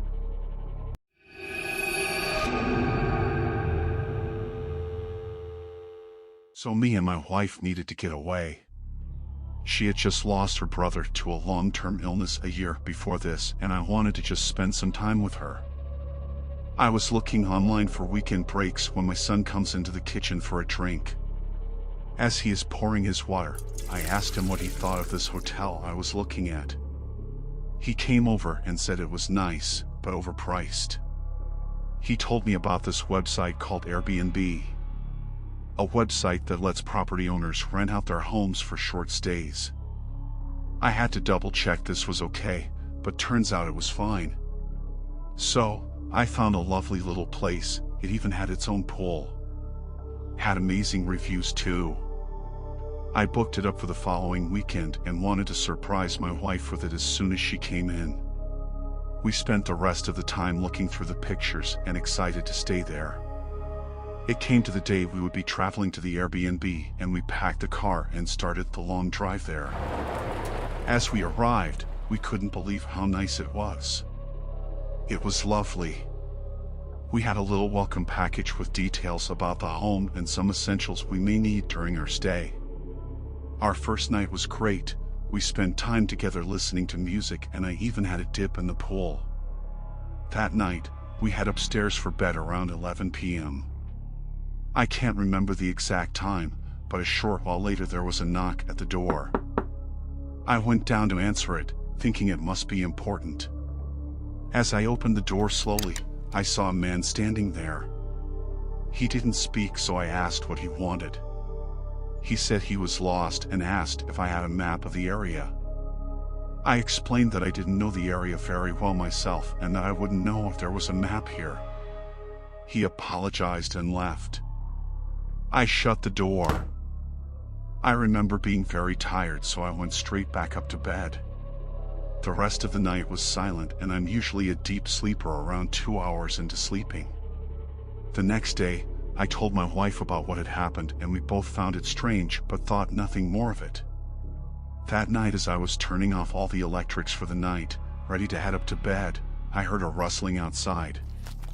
My wife had just headed up, but heard it too. She shouted down there was a noise outside. I told her I would check it out. As I stepped outside, I saw the same man from the night before, standing by my car. I asked him what he wanted and why was he there. He shrugged and walked off into the darkness of the night. I was really freaked out, but didn't want to worry my wife. I told her it was nothing and made sure all the doors and windows were locked. I thought about calling the Airbnb owner or even the police, but I thought we were safe enough inside, so headed to bed. Around an hour later, I heard more rustling outside. As I went to the window, I saw the same man again. This time he was looking up at me. I went to get my phone to call the police. As the call connected, I told them everything that had happened and they asked if he was still there. I went over to the window to check and he was gone. The police told me they would send a car out to check, but as he is not there now, I should just stay inside. I couldn't sleep, so went to make myself a coffee. As I was coming down the stairs, I heard a noise from the kitchen. Sort of like a brushing sound. I crept slowly as I turned to face the kitchen. No one was there. I thought it was my mind playing tricks on me as I was so tired. But then I felt a breeze on my back, so I turned around and saw the front door wide open. I looked for something to pick up, something to defend myself with. I grabbed a glass candle from the side and shouted out to my wife to lock herself in the room. But moments later the police arrived. They checked the place out and couldn't find any intruder. They also said there was no damage to the front door, so I either left it open or someone used a key. But I know for sure that I locked that door. We packed the car and headed back home that same night. I'm not sure who that man was or what he wanted or had planned, but it sends shivers down my spine just thinking back on that night.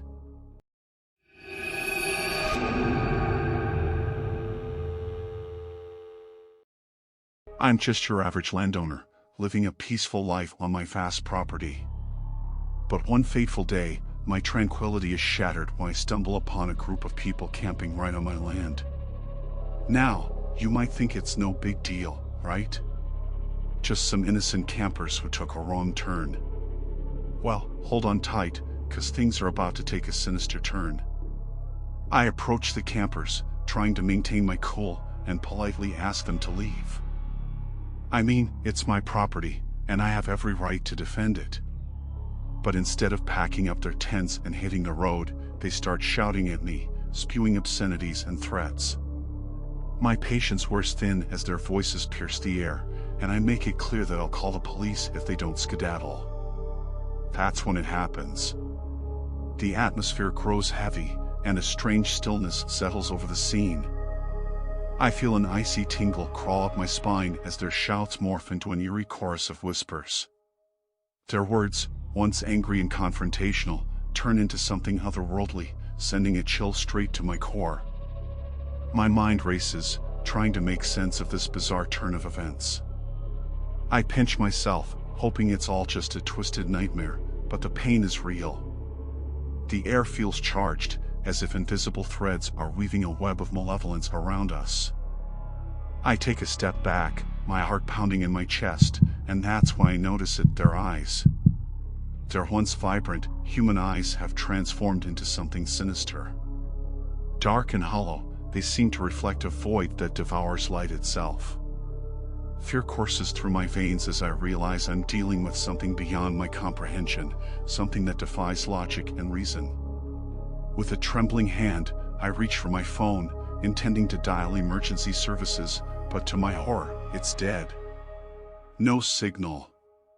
Just my lock, right? Panic grips me as I try to formulate a plan. Should I make a run for it? But where would I go on my own land? The thought of confronting them again sends shivers down my spine. As I contemplate my next move, a bone-chilling silence descends upon us. The whispers cease, replaced by an eerie void. It's as if time itself has frozen, and all that exists in this moment is the pulsating terror within me. My heart thumps like a war drum, and sweat trickles down my brow.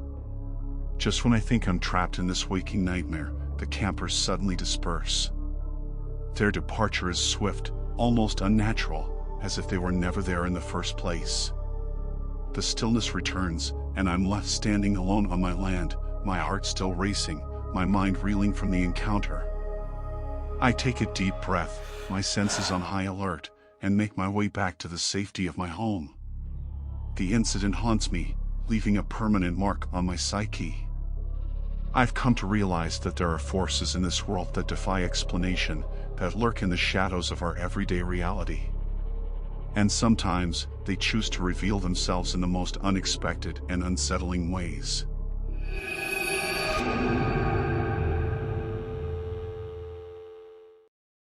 I'm just an ordinary guy. I had been working at the Chinese restaurant for 2 years, and it had become my second home. The delicious aroma of stir-fried noodles and sizzling meats filled the air, creating a warm and inviting atmosphere. Every Friday night, after my shift ended, I would make my way to the back of the restaurant to collect my wages. A routine I had grown accustomed to. But on that Friday night in May, things were very different. I had been out all night making deliveries, and Friday was always a busy one. We usually headed back about 11:30 p.m. to collect our wages, but I was still at a customer's house. Well, I was still looking for it. It was a new order, but I just couldn't locate the property. The GPS was showing me where to go, but the place was a closed-down textile factory.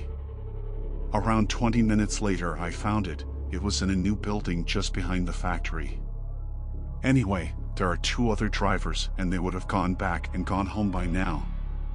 So I'm driving back, the clock showing me 11:59 p.m. I was just hoping my boss would still be in so I could collect my wages. I needed them for the weekend. I got back and the lights were still on. As I pushed open the door to the back room, a sight greeted me that would forever haunt me. My boss, Mr. Chang, was bound to a chair, his eyes wide with fear. 3 imposing figures stood before him, their faces masked by shadows. Panic surged through me as I realized something was terribly wrong. The room seemed to grow colder. I could hear my own heartbeat pounding in my ears as the men turned their attention towards me. Their eyes bore into mine. I stammered, my voice barely above a whisper, as I tried to comprehend the situation. They was asking him for the money they had borrowed him. He told them he needed more time. They didn't seem to want to listen. The other 2 men approached me and sat me down in the corner. They didn't tie me up or anything, they just made sure I stayed where I was. In a desperate attempt to buy time, I slowly reached into my pocket, retrieving the small amount of cash I had collected in tips. I held it out before me, praying that it would appease their hunger for money. But the men just laughed. They said that my boss owed a lot more than that. One of the men left me and went into the dining area, smashing everything up with a bat. After he was done, he come in and delivered a couple of blows to my boss. Then, the man who had been with my boss the whole time told him he has a week. All 3 of the men laughed. I asked my boss if he was okay. He was quite old. He had plans to retire in the next couple of years and hand the business down to his 2 sons. He told me he was fine and has faced worse, but said he needed to go to get medical care. I drove him to the hospital and he was alright after a few days. His sons didn't know anything about the money he had borrowed to decorate the restaurant and managed to pay the money back. To this day, it still chills me, the sight of my boss tied up and the feeling I got when I was in that room. I've always been taught if you borrow something you give it back. But knowing how harmless my boss was, I felt they could have gave him more time or at least not smash up his business, as it was closed for 3 weeks while his sons sorted it out. I'm just glad he was okay and not really hurt. And that his sons were able to help him out.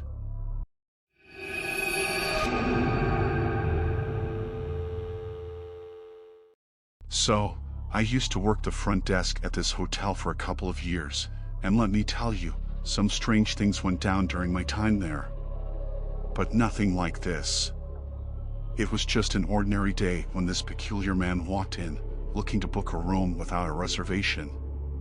Now, this wasn't entirely unusual, but something about him gave me an uneasy feeling. The way he was dressed and the way he looked at me.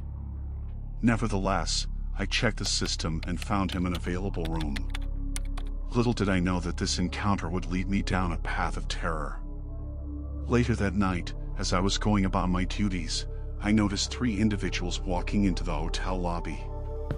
They seemed to be in a hurry, heading straight for the elevator. It was my job to make sure everyone checked in, even if they were just visiting someone, so I shouted out to them to check in, but they ignored me and went in the elevator. I decided to follow them as it was my job to make sure everyone in the building was accounted for. In the event of an incident like a fire or something, we would have the records. As I reached the elevator, I saw they was on level 3. Instead of going to the reception desk, they pressed the button for the same floor as the strange man from earlier. I managed to get to the floor just before they disappeared into the strange man's room. Summoning all my courage, I approached the door to the room. I knocked, expecting a simple explanation or a harmless mistake. But silence greeted me, sending a chill down my spine. My knuckles thudded against the door once again, this time with a sense of urgency. Still, no response came from within. My mind raced with possibilities, each one more sinister than the last. I shouted out who I was and that if he had any guests they needed to check in, hotel policy. The man answered this time, telling me he is sorry that he didn't hear the door and that he had no guests in the room with him. I explained that I saw them enter and all I needed was for them to check and then they could come back up. He told me to respect his privacy and shut the door on me. I went back down and rang my manager. It was about 1 a.m. so she was fast asleep when I called. But she was lovely and said I did the right thing by ringing her.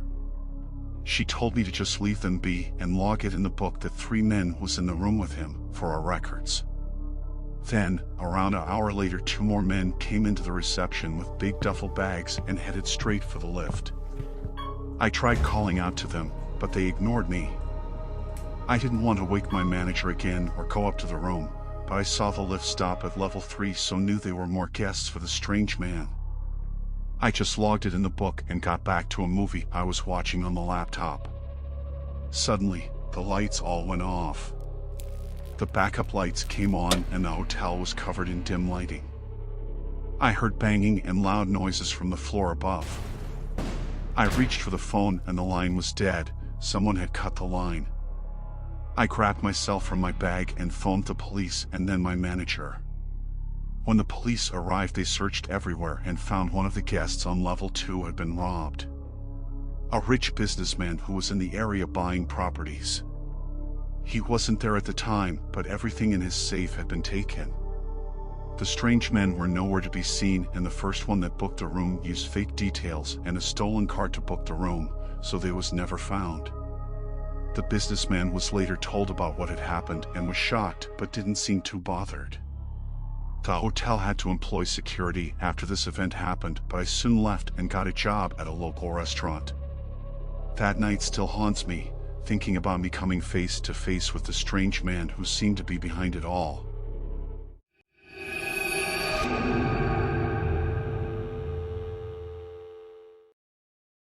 The rain pounded relentlessly on the windshield as I maneuvered my truck along the desolate stretch of highway. It was a moonless night, engulfed in an inky darkness that seemed to swallow everything in its path. Fatigue settled into my bones, but the promise of a warm cup of coffee at the next rest stop kept me going. As I rounded a bend, my headlights caught a glimpse of a figure standing on the roadside. A hitchhiker. The sight stirred conflicting emotions within me. Should I stop and offer assistance, or continue on my journey? Against my better judgment, I pulled over, allowing the stranger to climb into the cab. The hitchhiker appeared harmless enough, a lanky man with disheveled hair and tired eyes. He muttered his thanks as he settled into the passenger seat, his clothes drenched from the rain. We exchanged brief pleasantries, the hum of the engine providing a backdrop to the silence that lingered between us. Minutes turned into hours as the darkness outside grew thicker. Unease crept into my veins as I noticed a subtle shift in the hitchhiker's demeanor. His eyes, once tired, now gleamed with a manic intensity. His conversation took a dark turn, veering into unsettling confessions. With each passing mile, the hitchhiker's words became more chilling. He spoke of unspeakable acts, of pain and suffering inflicted upon innocent victims. The details he divulged sent a shiver down my spine, making my skin crawl. The reality of the situation dawned on me. I was trapped in a confined space with a man consumed by darkness. The tension in the cab became palpable as the hitchhiker's strange behavior escalated.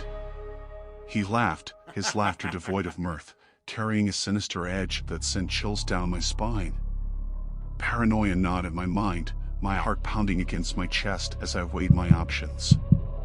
Fear held me captive as I watched the hitchhiker's hands slowly inch towards a small bag he had carried with him.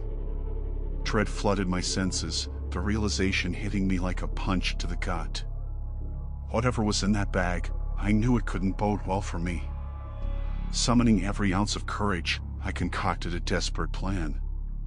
As we approached a dimly lit intersection, I feigned car trouble, pretending that the truck had sputtered to a stop. The hitchhiker's eyes narrowed, suspicion etched across his face, but he played along. As he stepped out of the truck to inspect the engine, I seized the opportunity. With trembling hands, I reached for my phone, dialing the emergency services. My voice trembled as I whispered my location, desperately hoping for help to arrive before it was too late. The sound of approaching sirens in the distance offered a glimmer of hope. I knew that my window of opportunity was closing rapidly. With adrenaline coursing through my veins, I slid out of the cab, the rain drenching my clothes as I sprinted towards the safety of the flashing lights. As the authorities descended upon the scene, I watched as the hitchhiker was apprehended, his twisted smile forever etched into my memory. The nightmare had come to an end, but the scars it left behind would linger, a constant reminder of the darkness that lurks beneath the surface of our seemingly ordinary lives.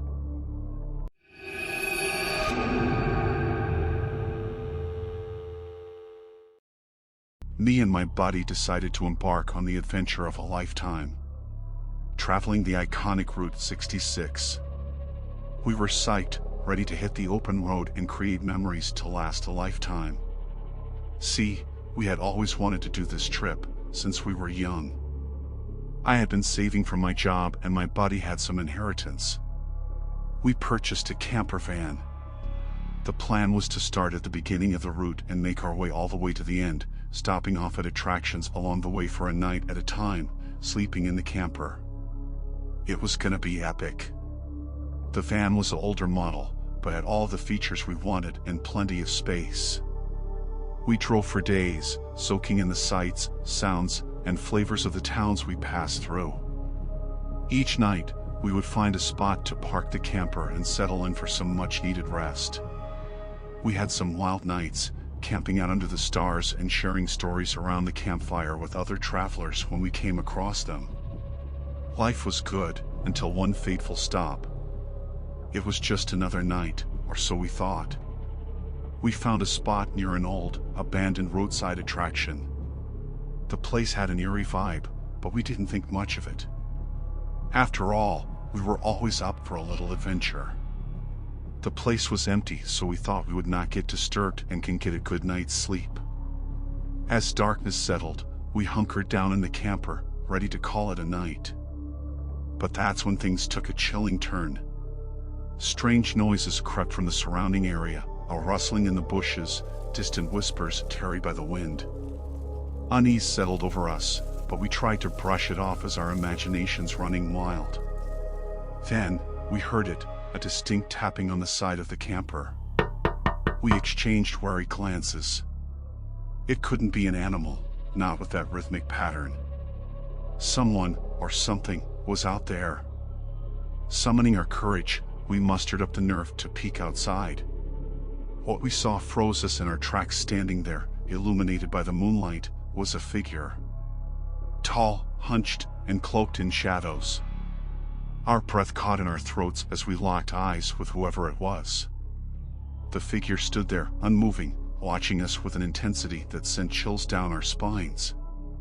Panic surged through our veins, and without a second thought, we scrambled to lock all the doors and windows. We were trapped, our sanctuary turned into a prison. My buddy jumped in the van and tried to start it, but it wasn't starting. Then we heard loud banging on the side of our camper. We couldn't comprehend what was happening, why we had become the target of this mysterious and sinister presence. We tried to phone the police, but because of our location, there was no signal. Typical, right? My buddy was still trying to start the van, but having no luck. We heard a loud scrape that ran along the side of our camper. Then, nothing. We peered outside, but no one was there. We did see a small truck driving off, so we presumed he had his fun and left. Morning came and my buddy took a look at the engine to see what the issue was. It was a quick fix and the van started first time. Shaken to our core though, from the experience we had, we made a unanimous decision to abandon our Route 66 adventure. The once thrilling journey had turned into a waking nightmare. To this day, we don't know what or who was out there, and we're not sure we ever want to find out. That stop along the way had forever altered our perception of adventure and safety. We later sold the van and split the money between us.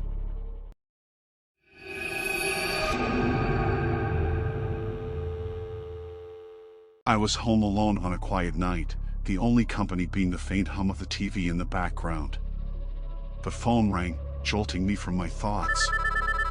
I answered, expecting to hear a friend or family member on the other end. But the voice that came through was unfamiliar and chilling. It claimed to be watching me. At first, I laughed it off, thinking it was just a prank call. I'd seen enough horror movies to know how these things went, or so I thought. I told the caller that they wouldn't spook me with their little joke and hung up. I couldn't be bothered by a prank call, it was just a nuisance, or so I believed. A minute passed, and the phone rang again. I hesitated but answered, my amusement fading. This time, the caller described what I was wearing, down to the color of my pajama pants. A cold shiver ran down my spine. This was no ordinary prank. As fear settled in, the phone abruptly went dead. I was left in an eerie silence, my heart pounding in my chest. I began to wonder if I should have taken the call more seriously. Then, the security system in my home blared to life, sending a cacophony of alarms throughout the house. Panic washed over me. I quickly realized that someone was not just watching, they were inside my home. The fear was palpable as I tried to hide in the darkened corner of my living room. My mind raced, and I considered my options. Should I call the police? Should I make a run for it? But I didn't have much time to decide. The intruder stepped into the room, and I could barely make out their silhouette in the dim light. I held my breath, praying they wouldn't see me. My heart seemed to be pounding loud enough to give me away. The stranger moved closer, and their intentions became clear. They were searching for me. I knew I had to act quickly if I wanted to survive. With trembling hands, I reached for my cell phone and dialed 911. The dispatcher's voice on the other end was a lifeline, providing a glimmer of hope. I whispered my address, my voice barely audible, but the intruder heard. They turned toward me, their eyes locked on my hiding place. I held my breath, fearing the worst. The dispatcher was my lifeline, urging me to stay on the line, but I couldn't risk the intruder hearing me. The intruder took a step closer, and I knew it was now or never. I made a break for it, darting through the darkened house with my phone clutched tightly in my hand. The dispatcher's voice grew frantic on the other end. As I reached the front door, the intruder was hot on my heels. I swung the door open, stumbled onto the porch, and saw the flashing lights of a police car approaching. With a final burst of adrenaline, I ran toward the officers who were now rushing toward me, guns drawn. The intruder, realizing they were outmatched, retreated into the shadows. The police searched the area, but the intruder had disappeared. I was left shaken, traumatized by the chilling encounter. The sense of violation in my own home would haunt me for years to come. The investigation would continue, but the intruder remained elusive. My home was no longer a sanctuary, and the night would always be a reminder of the horrifying ordeal.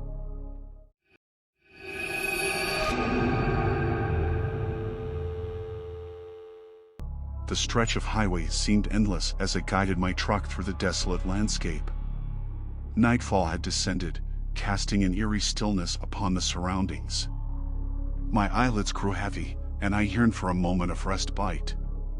Just ahead, a dimly lit sign flickered into view, "Truck stop, 5 miles." Relief flooded my weary body as I pulled into the deserted parking lot. The silence was deafening, broken only by the distant hum of my engine. An unsettling sense of isolation settled over me as I stepped out of the cab, the cold night air chilling my skin. Inside the truck stop, a fluorescent glow bathed the room, revealing worn-out booths and a counter adorned with dusty condiment bottles. The air was stale, heavy with the smell of old grease and stale coffee. It felt as if time had stood still in this forgotten corner of the world. I approached the counter, my footsteps echoing through the empty space. The waitress, a middle-aged woman with tired eyes, glanced up from her phone, a brief flash of annoyance crossing her face. She quickly composed herself, offering a forced smile. As I ordered a cup of coffee, unease gnawed at the edges of my consciousness. I couldn't shake the feeling that something was off. The waitress seemed preoccupied, her eyes darting to the door and back to her phone. A sense of urgency emanated from her hushed phone conversation, but its contents remained a mystery. Moments later, a group of men entered the truck stop, their presence commanding attention. They wore tattered clothing and exchanged knowing glances as they made their way to a corner booth. Their weathered faces held an air of unpredictability, as if they were harboring secrets and concealed motives. My instinct screamed at me to leave, to escape the mounting tension that hung in the air. But curiosity held me captive, tethered to the unfolding scene. I watched from a distance as the waitress greeted the men with forced politeness, her eyes flickering with fear. As the minutes ticked by, the men's hushed conversations grew louder, their voices laced with aggression. Their gestures became animated, their eyes darting around the room as if searching for something or someone. The air grew thick with tension, as if a storm were brewing in that tiny space. Suddenly, the men's gazes locked onto me, their eyes burning with an intensity that sent shivers down my spine. Dread washed over me, realization sinking in. I had stumbled into something far more sinister than a mere truck stop encounter. These men were dangerous, and I had unknowingly become a witness to their intentions. I tried to maintain an air of calm as I made my way toward the exit, but their eyes never wavered, tracking my every move. Panic bubbled within me, threatening to explode. With a desperate urgency, I reached for the handle, only to find it locked. The sound of footsteps echoed behind me, closing in with terrifying speed. Adrenaline surged through my veins as I scanned the room for an escape route. My eyes settled on a cracked window, its jagged edges beckoning me. With a final surge of strength, I crashed through the glass, feeling shards dig into my flesh. Pain was irrelevant, survival was paramount. The night air rushed past me as I sprinted into the darkness, my heart pounding in my ears. I dared not look back, fearing the pursuit of those unknown men. The sounds of their angry shouts and pounding footsteps echoed behind me, fading into the distance as I pushed myself to the limits of endurance. Hours later, I found myself on the outskirts of a nearby town, my body trembling from exhaustion and fear. The nightmare at the truck stop had left an indelible mark on my psyche, a reminder of the evil that can lurk in the most unsuspecting places. I vowed never to forget that night, to remain vigilant in the face of the unknown, and to always trust my instincts in the pursuit of survival.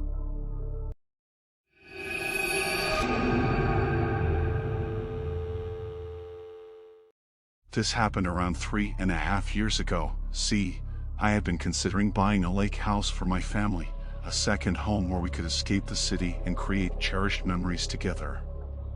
I loved the idea of the kids being able to spend summers here, swimming in the lake and enjoying the outdoors. The idea had been brewing for a while, and when I found a listing for a charming lake house online one early evening, I couldn't resist the opportunity. I phoned him immediately and he was available the next day. My wife was working, so I said I would check it out and let her know if it was any good for us. Upon my first visit to the property, I was greeted by the friendly owner, a man who exuded charm and hospitality. I would say he was about mid-40s. He showed me around the house, and I instantly fell in love with its rustic charm, nestled beside the tranquil waters of the lake. The place was fully furnished, with a warmth that made me envision some really cool summers here as a family. It needed a few odd jobs, but overall was well looked after and maintained. Excitement brimmed within me, and I couldn't wait to share the news with my wife. As soon as I stepped out of the lake house, I face-called her, and her enthusiasm mirrored my own. We agreed that she should see the place for herself before making any final decisions. The owner suggested a unique idea. Since the lake house was currently empty but fully furnished, we could stay there for the night the coming Friday. It would give us a chance to truly experience the house and its surroundings. We eagerly accepted the offer and looked forward to a cozy weekend getaway. Friday arrived, and as the sun was going down, we were already unpacking. The house took on an entirely different ambience at night, with the warm glow of the lights reflecting off the water, casting amazing shadows. We settled in for the night, eager to explore the surrounding area in the morning. We had left the kids with my wife's parents, so this was a relaxing getaway just for me and my wife. But our tranquil evening was abruptly interrupted by a knock on the door. We exchanged puzzled glances. Who could it be at this hour? I got up and opened the door to reveal an elderly lady, her features obscured by the darkness outside. She explained that she was a neighbor who lived about a mile down the road.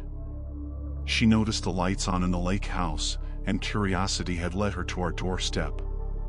She said that no one has lived there in years, only workmen come and go to fix things and maintain the place, but no one has lived there for years. We explained we was thinking about buying the place and she seemed happy about it, I guess. While we was there chatting for around 5 minutes and the neighbor seemed harmless, so we invited her inside to chat further.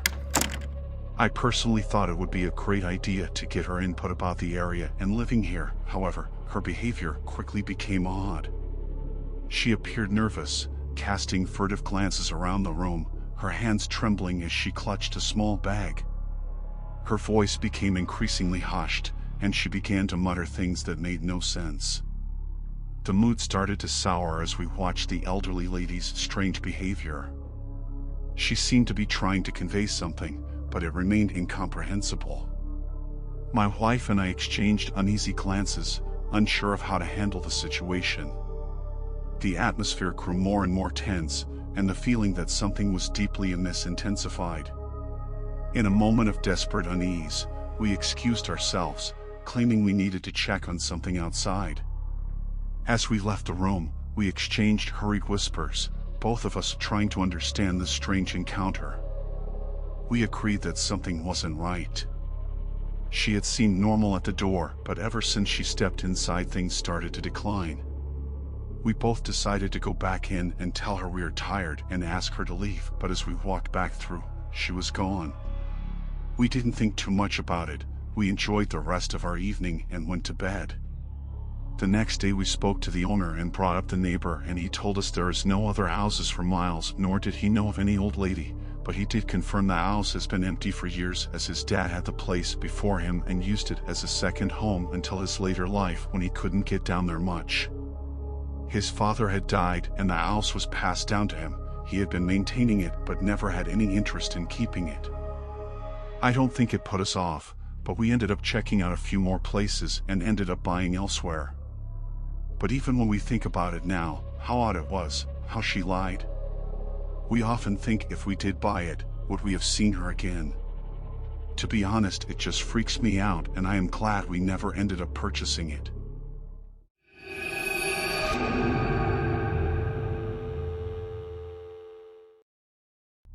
So I was driving from New York to Georgia to visit my family. It was a long journey, usually around 15 hours long, and by the time night fell, I was exhausted and in desperate need of some rest. I literally could not keep my eyes open at this point. I saw a sign for a motel just up ahead, and I figured it was the perfect place to stop for the night. It was 8 miles ahead, and I was counting down the minutes until I arrived, just hoping they wasn't fully booked out. But I noticed something odd, a car behind me. Now you may think that's normal, seeing a car behind you for miles at a time. But, because I was so tired, I slowed down, and the car, which was once matching my speed, slowed down too. They didn't overtake or switch lanes. Anyway, as I pulled into the motel, so did the car behind. I was thinking maybe because I am so tired I'm overthinking. Maybe they was heading here too. I walked into the office and asked if they had a room, and they did. He handed me the key to my room and pointed me in the direction of the building. I made my way there, trying to shake off the weird vibes I was getting from that car earlier. I mean, they hadn't even come in yet to book a room. As I walked across the car lot, I saw a man sitting in that car just staring at me. I rushed to my room and opened the door, rushing inside. Once inside the room, I tried to relax and get some sleep, but I couldn't shake the feeling of being watched. I brushed it off as my imagination playing tricks on me and tried to close my eyes. But just as I was starting to doze off, I heard footsteps outside my door. It was faint, but definitely there. I strained my ears to listen, and they seemed to be walking past, then walking back again. I started to panic. Who could be outside my door, and what did they want? I decided to stay quiet and hope that whoever it was would go away. Then I heard a knock on the door. I didn't answer it, I just stayed quiet. Well, as I said, I was really tired, but now I was on full alert. I rang through to the office and asked why someone is knocking on my door, and they just said maybe someone forgot their room and it was a mistake. I hadn't heard anything else for a while at this point, so tried to get some sleep. I must have been laying there hours. I checked the clock and it said it was just past 2. I decided to make a coffee and hit the road. I couldn't get any rest being there. After my coffee, I walked down to my car, passing that car on the way. Would you guess it, he was still sitting inside his car, staring at me. Something was seriously off here. I ran into the office and told them what was going on. When the person in the office walked out with me, the car was gone. This was really creepy. I got in my car and decided to just get out of there. As I got back onto the highway, it was empty. I was cruising along, wide awake now. After about 10 miles, I saw the same car speeding up behind me, then slowing down right behind me. Now I was really freaked out. I had half a tank of gas and my car was much faster than his old rust bucket. So I just put my foot down in the hopes to outrun him and make it to a town. He tried to stay up to speed with me, but failed. I managed to get to a small town where I parked up on a quiet road and slept for the rest of the night. I did report it to the police, but they didn't seem too interested. I don't know what that man wanted, but I know one thing, if I didn't outrun him on the highway, I would have been in danger. I mean, who follows someone into a motel, doesn't book a room, but instead sits in their car waiting? It's just odd and doesn't make sense.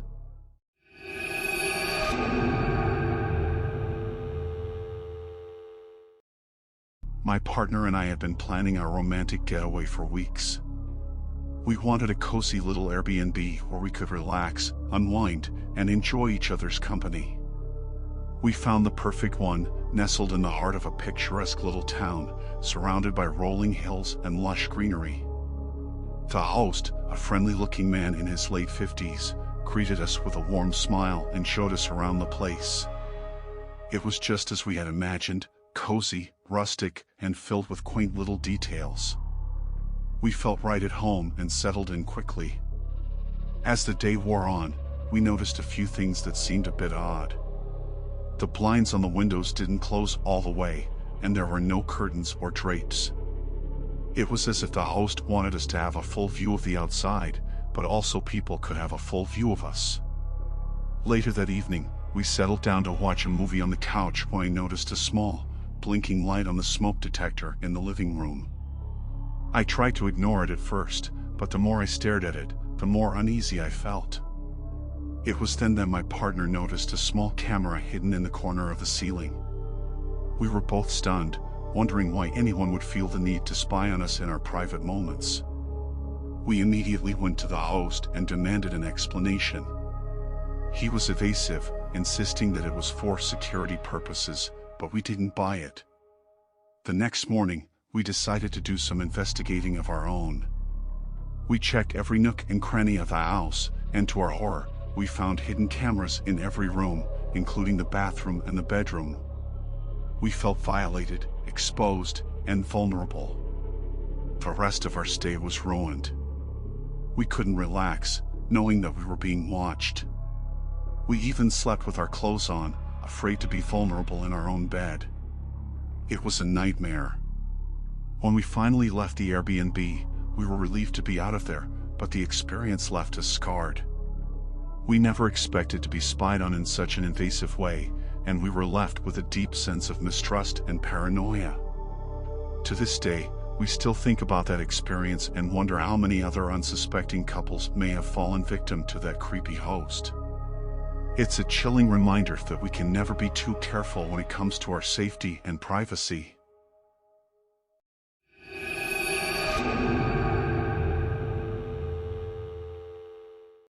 So, me and my partner decided to spend a weekend at this old hotel, brimming with history and charm.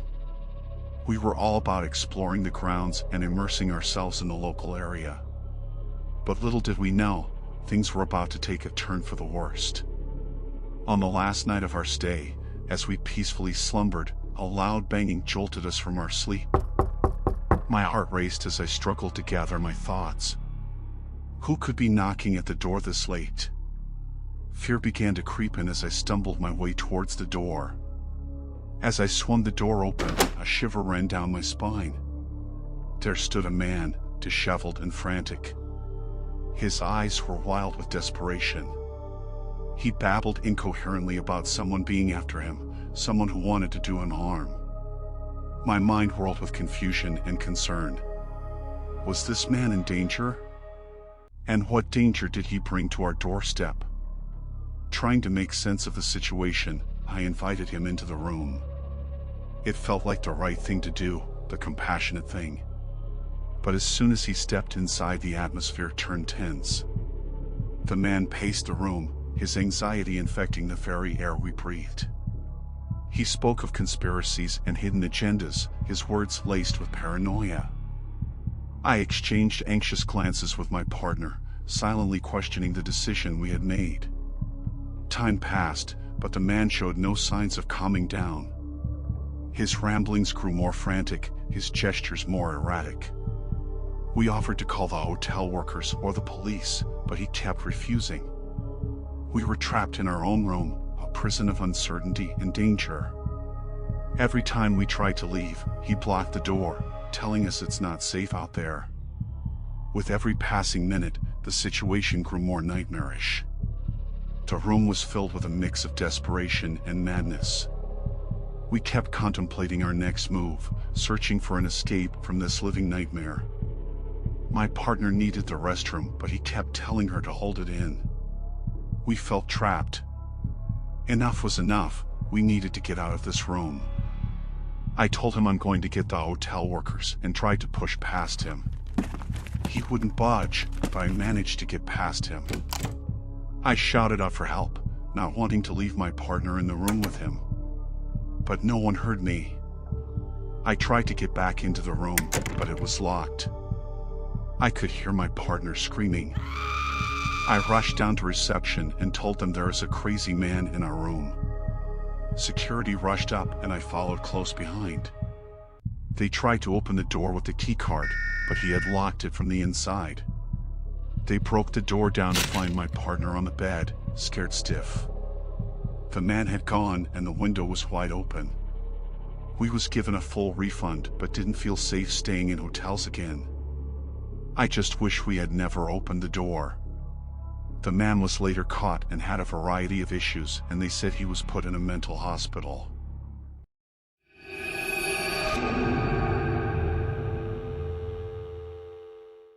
As the sun dipped below the horizon, casting long shadows across the desolate road, I found myself on unfamiliar territory. My GPS had failed me, leaving me lost in the heart of a small, isolated town. The stillness of the night hung heavy in the air, broken only by the distant hum of streetlights and the occasional rustle of leaves. Nerves pricked at my skin as I navigated through the labyrinthine streets, my truck drawing attention in this close-knit community.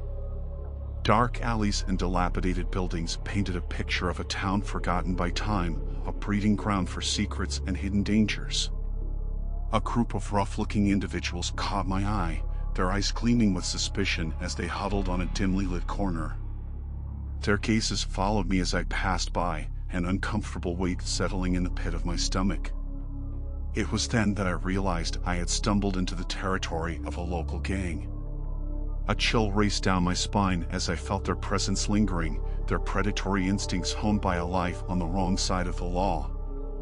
I knew I needed to escape their clutches, to find my way out of this nightmare before it swallowed me whole. As I attempted to make a hasty retreat, their footsteps echoed behind me, growing louder with each passing second. Panic surged through my veins, my heart pounding in my chest like a drum. I quickened my pace, but they closed in on me, their voices laced with menace. The town seemed to close in around me, its narrow streets becoming a maze of danger and desperation. Every turn I took felt like a dead end, each escape route blocked by the encroaching gang. I could taste the fear in the air, a bitter tang that threatened to choke me. With adrenaline coursing through my veins, I made a desperate dash towards an old warehouse at the edge of town, hoping to find sanctuary within its walls. The door creaked open, revealing a cavernous space cloaked in darkness. I slipped inside, praying it would provide me with a temporary reprieve. Inside the warehouse, the silence was deafening, broken only by the sound of my own ragged breaths. Shadows danced on the walls, casting grotesque shapes that played tricks on my mind. Every sound, every movement, sent my senses into overdrive. But my respite was short-lived. The gang had found me, their menacing figures materializing in the darkness. Their eyes gleamed with malice as they closed in, their footsteps echoing like a death knell. There was no escape. Adrenaline surged through my veins, fueling a desperate fight for survival. I swung, kicked, and dodged, but they outnumbered me, their blows landing with brutal force. Pain radiated through my body, each blow a reminder of the nightmare I had unwittingly stumbled into. In the midst of the chaos, a glimmer of hope appeared, a flickering light in the distance. A neighbor had heard the commotion, coming to my aid. With renewed determination, we fought back, unleashing a torrent of resistance that sent the gang fleeing into the night. Bruised and battered, I leaned against the cold walls of the warehouse, gratitude and relief washing over me. The nightmare was over, but its impact lingered, etched deep within my soul. I vowed to never forget the harrowing encounter, a reminder of the darkness that can lurk in even the smallest towns.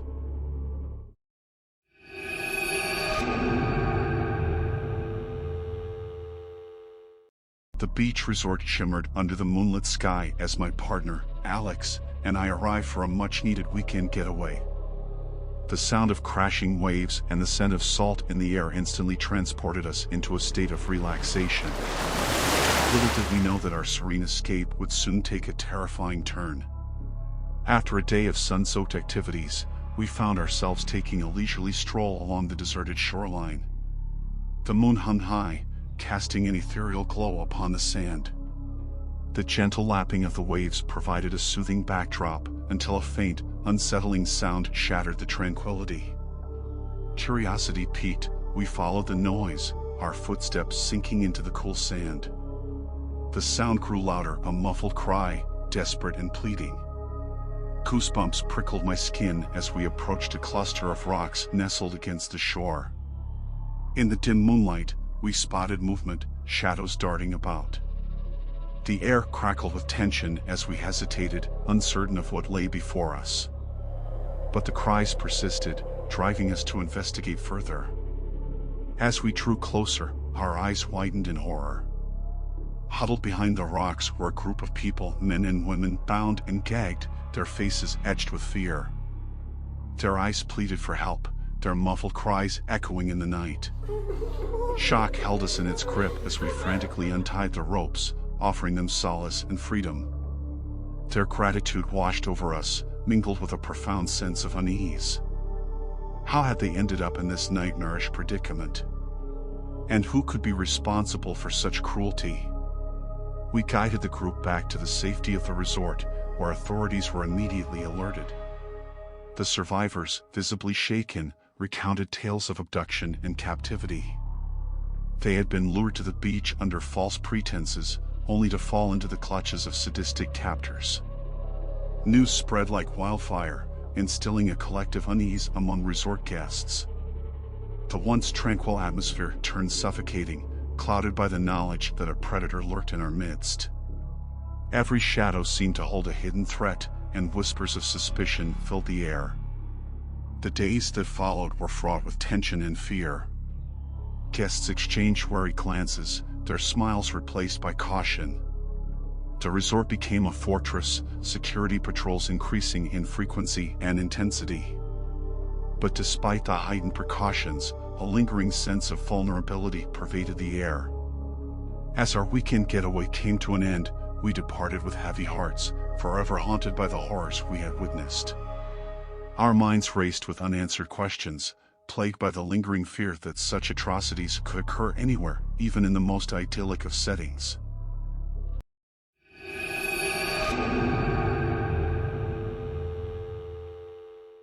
Living in a lake house was my dream that had come true. The serene view, the gentle lap of water against the shore, it was my sanctuary. But one week, it turned into a nightmare. It all began when I started receiving strange letters. They were delivered daily, slipping through my mailbox in the middle of the night, at least I think so, as they was there every morning. The first one was innocuous enough, a blank piece of paper. I assumed it was just a fluke, perhaps a misdirected piece of mail. But then more letters came, each one more unsettling than the last. They were typed on an old, weathered typewriter, the letters uneven and jagged. They were filled with vague, disturbing messages, as if the writer knew secrets I didn't even know I had. For a week, the letters continued to arrive, and I couldn't help but feel that I was being watched. I'm not sure why I didn't realize before, but checking one of the letters that had come this one morning, I realized there was no address or anything on the envelope. This meant they were hand-delivered. They didn't even have my name on it. Then came that weekend. As I sat alone in my lake house, the rain pounding on the roof, I heard it, a soft, persistent knocking on the door. My heart leaped into my throat as I approached the door, hoping it was just my neighbor John, who lives in the house a little while down. He knocked rarely, but I was hoping it was him. I cautiously opened it, and there, standing in the rain, was a man. He was drenched, his clothes clinging to his body, and he looked like a lost traveler in need of help. I asked him what he wanted, my voice trembling. His reply sent a chill down my spine. He spoke in a low, raspy voice, his words laced with malice. He mentioned the letters, claimed to be the sender, and then he recited details of my life that were not in any of the letters. Fear consumed me, and I tried to slam the door shut, but his foot wedged in the door frame. He pushed his way in, an evil gleam in his eyes. My heart raced as I realized that the person behind the letters was now in my home. I tried to make a run for it, but he was faster. He cornered me in my own living room, his hands reaching out for me. I was trapped, the realization sinking in that I might not make it out of this alive. With a surge of adrenaline, I fought back, landing a punch that sent him stumbling backward. I seized the opportunity to make a break for the door, but he pursued me relentlessly, his footsteps echoing through the empty house. As I burst outside into the pouring rain, I felt his hand grasp my shoulder. I twisted away, but it was too late. Pain seared through my body as a knife sliced across my arm. Blood oozed from the wound, mixing with the rain. I didn't stop running until I reached my neighbor John's house, gasping for breath and frantically explaining what had happened. The police were called, and they arrived at my lake house to find it empty. The man had disappeared, leaving behind only the lingering sense of terror. In the aftermath, the letters stopped, but the fear remained. I stayed with friends for a while, and it's only when I met my now current partner that I decided to move back in, with him there. I feel safe and have security that I never needed before, like CCTV and an alarm system, which helps make me feel safer, but I will never be the same after that experience.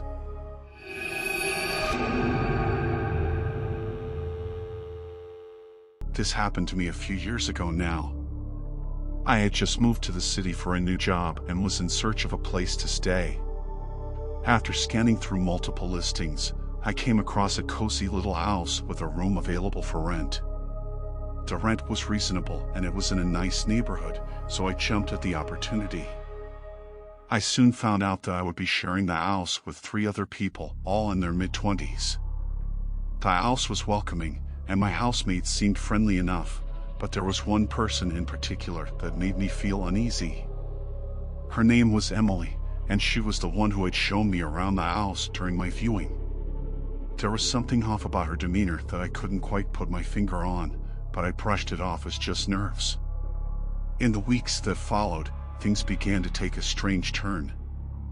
I would come home from work to find that my belongings had been moved or tampered with, but none of my other housemates seemed to have noticed anything out of the ordinary. I brushed it off as my imagination playing tricks on me and decided to keep a closer eye on my things. One night, while I was lying in bed reading a book, I heard a soft tapping on my door. Thinking it was one of my housemates, I got up to answer it, but when I opened the door, there was no one there. I shrugged it off as just a draft and went back to bed, but I couldn't shake off the feeling that something was not right. The following night, I woke up to find Emily standing at the foot of my bed, watching me sleep. I was frozen with fear, but before I could say anything, she turned and walked out of my room. I tried to rationalize it, thinking that maybe she had just come in to check on me, but deep down, I knew that something was not right. Over the next few days, I began to notice more strange things happening around the house. I would hear whispers and footsteps in the hallway, even when no one was there. My belongings would go missing, only to reappear in odd places, and I would catch glimpses of Emily watching me from across the room. One day, I came home to find my room completely trashed. My clothes were thrown all over the floor, and my personal items had been tampered with. I went to confront Emily about it, but she denied knowing anything about it. That was when I decided that I had to leave the house. I had had enough of the strange occurrences and the feeling of being watched. As I was packing my things, I found a note under my bed that read, "You should leave before it's too late." I didn't know what to make of the note, but I knew that I had to get out of there. As I was leaving the house, Emily approached me and told me that she had something to show me. She led me down to the basement, and that was when I saw it, a shrine dedicated to me. Pictures of me, my personal belongings, and even strands of my hair were strewn about, along with candles and other paraphernalia. I was horrified and ran out of the house, never looking back. I reported the incident to the police, but they were never able to find Emily or any evidence of her wrongdoings. I still shudder to think of what could have happened if I hadn't left when I did.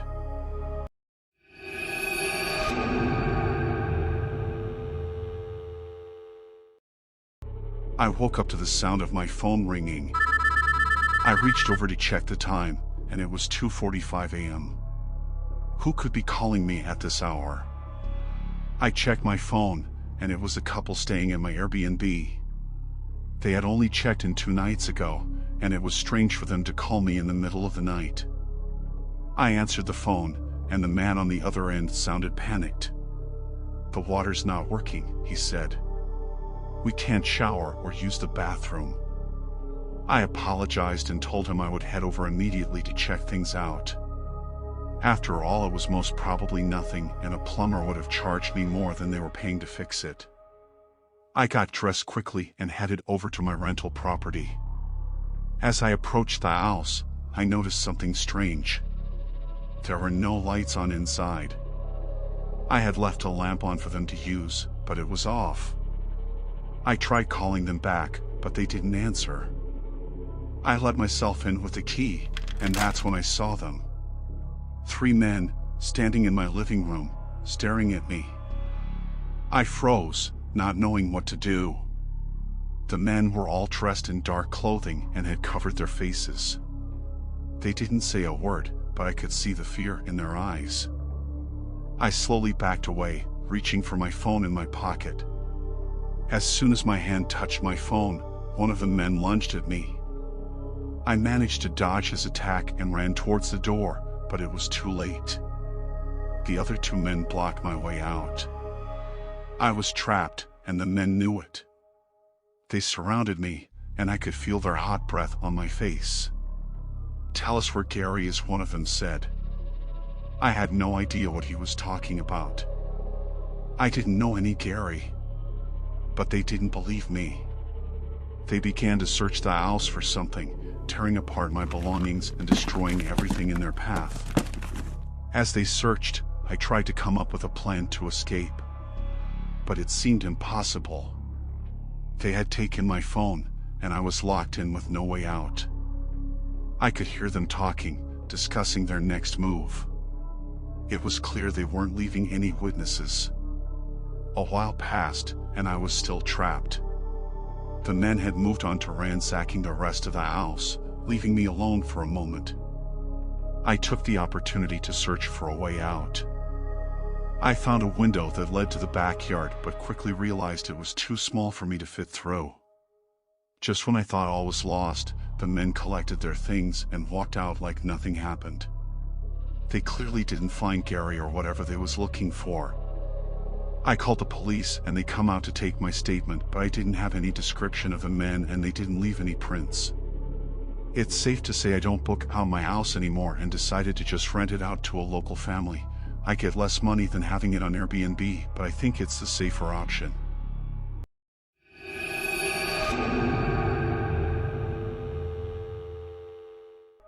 I always wanted to get away from the city and the stress of everyday life. So when I found an old farmhouse for sale in the UK countryside, I knew it was the perfect opportunity. The house was isolated and needed some renovation, but it had the charm and character that I was looking for. I didn't expect the place to be perfect, but I never could have anticipated the horrors that awaited me. On my first night in the farmhouse, I couldn't sleep. The silence was deafening, and the old wooden floors creaked with every gust of wind. It felt like I was being watched, but I couldn't see anything. I brushed it off as just the jitters of moving to a new place, but the feeling persisted. The next day, I started exploring the house and the surrounding area. The fields were beautiful, and the forest behind the house was vast and ominous. I felt like I was in my own little world, and I was enjoying every minute of it. As time went by, strange things began to happen. I would hear footsteps in the hallway, and the doors would open and close on their own. Objects would move without explanation, and I felt like I was being followed. It was as if something was trying to communicate with me, but I couldn't understand what it wanted. One night, things escalated. I was lying in bed, trying to fall asleep when I heard a faint whisper. At first, I thought it was my imagination, but then I heard it again. It was coming from inside the room. I sat up and turned on the light, but there was nobody there. The whispering continued, and I realized it was coming from the closet. I slowly opened the door, and to my horror, I saw a pair of glowing eyes staring back at me. I didn't know what to do. I was frozen with fear, and I couldn't move. The eyes were getting closer, and I felt like I was going to die. Suddenly, the eyes disappeared, and I was left alone in the darkness. I managed to calm down and convince myself that it was just my mind playing tricks on me. But the next day, I found strange marks on my body. They looked like scratch marks, but I couldn't explain how they got there. I tried to ignore it, but I couldn't shake the feeling that something was watching me. As the weeks went by, things only got worse. I would wake up in the middle of the night, feeling like someone was sitting on my chest. I couldn't move, and I couldn't breathe. It was like I was being suffocated by some unseen force. One day, while exploring the forest behind the house, I found an old graveyard. The tombstones were weathered and worn, but they were still legible. It was then that I realized that the house was built on an old burial ground. I didn't know if that was the reason for the strange occurrences, but it was the only explanation I could come up with. That night, I was lying in bed, trying to sleep when I heard the whispering again. But this time, it was different. It was more urgent, and I could hear the sound of footsteps getting closer. I was too afraid to move, and I didn't know what to do. Suddenly, the door to my room burst open, and I saw a figure standing in the doorway. It was a woman, but she wasn't like any woman I had ever seen before. Her face was twisted in rage, and her eyes were filled with hatred. She was covered in dirt and blood, and her hair was matted and tangled. She took one step towards me, and I could feel her hot breath on my face. I was paralyzed with fear, unable to move or speak. I could only stare into her eyes as she reached out and grabbed my throat. I struggled to breathe as her grip tightened, and I knew that I was going to die. But then, suddenly, she vanished into thin air. I was left gasping for air, drenched in sweat and shaking uncontrollably. I knew then that I had to leave the farmhouse. I couldn't stay there any longer. I packed my bags and left the next day, never looking back. To this day, I still don't know what happened in that old farmhouse. All I know is that it changed me. It made me believe in things that I never thought were possible. And it made me realize that there are things in this world that we may never understand. Things that are beyond our control. Things that can drive us to the brink of madness.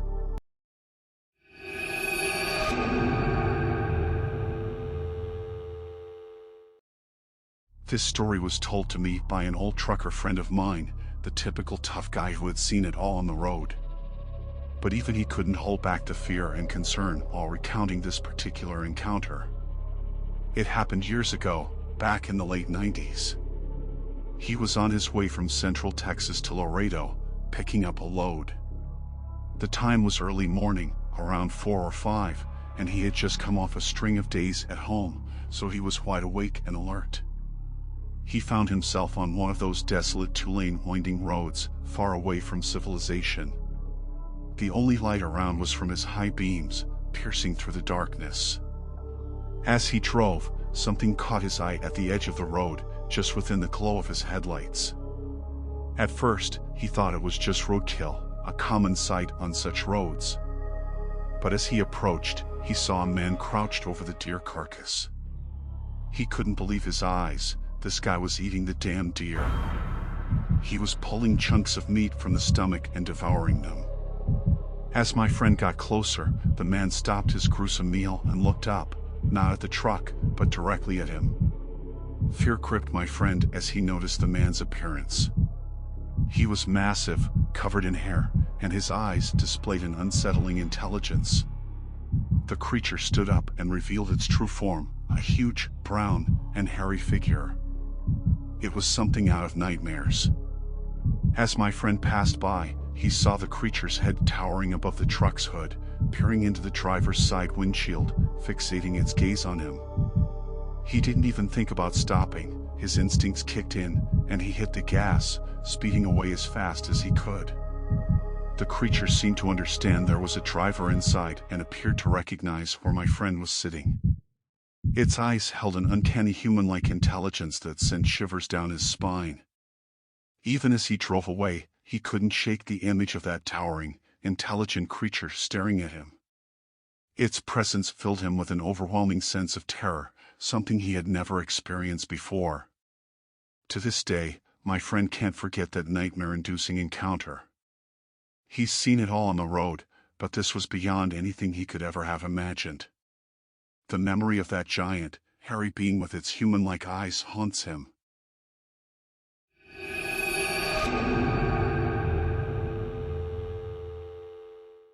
It was a rainy afternoon.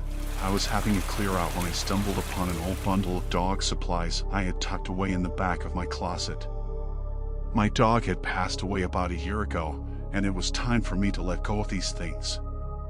I decided to put them up on Craigslist for a cheap price, hoping someone would give them a good home. A few days went by, and I didn't receive any responses until one evening when I got a message from a woman named Emily. She was interested in the bundle and asked if we could meet up to make the exchange. We arranged to meet at a local coffee shop the next day. As I sat in the coffee shop, waiting for Emily to arrive, I started to feel nervous. I didn't know why, but something didn't feel right. Emily arrived, and I handed over the bundle of dog supplies. She seemed nice enough, but there was something off about her. A few days later, I received another message from Emily. She said she was interested in some other items I had listed on Craigslist and asked if she could come to my house to check them out. I was hesitant but ultimately agreed. Emily arrived at my house later that day, and I showed her the items I had for sale. She was interested in a few things, so we agreed on a price. As we were wrapping up the sale, I asked her what kind of dog she had, as I forgot to ask on our first meeting. She hesitated for a moment before saying she didn't actually have a dog. I felt a chill run down my spine. Why was she buying all of this dog stuff if she didn't have a dog? I started to feel uneasy and asked her to leave. She left without saying much. A few days later, she got in contact again saying it was not a crime to buy dog stuff without a dog. I told her it wasn't a crime, but it was weird. She explained she was planning on getting a dog and wanted to have all the stuff ready. I felt so silly. But it had taken her a few days to come up with this excuse, and she didn't say that when she brought the stuff, she said it was for her dog. Either way, I gave her the benefit, and she asked if I still had the rope leads I had just found and advertised. I said yes, and she'd come over to collect them. When the doorbell rang, I opened the door with the leads in the bag, as I didn't want to let her in. But when I opened the door, I saw all of my old dog bits across my lawn with what looked to be fake blood sprayed on my lawn. I was shocked she had done this. I found bones across my lawn too, but my dog was safely buried in my back garden by the tree. Or was he? I rushed to the back garden to see his remains had been dug up. I phoned the police straight away, but they never managed to catch her. We had always met in a public place or my place, which was normal. But this meant that I did not have much to go on apart from a description. This upset me for weeks and has took me a long time to go over. I only have one question which I know will never be answered. And that is, why?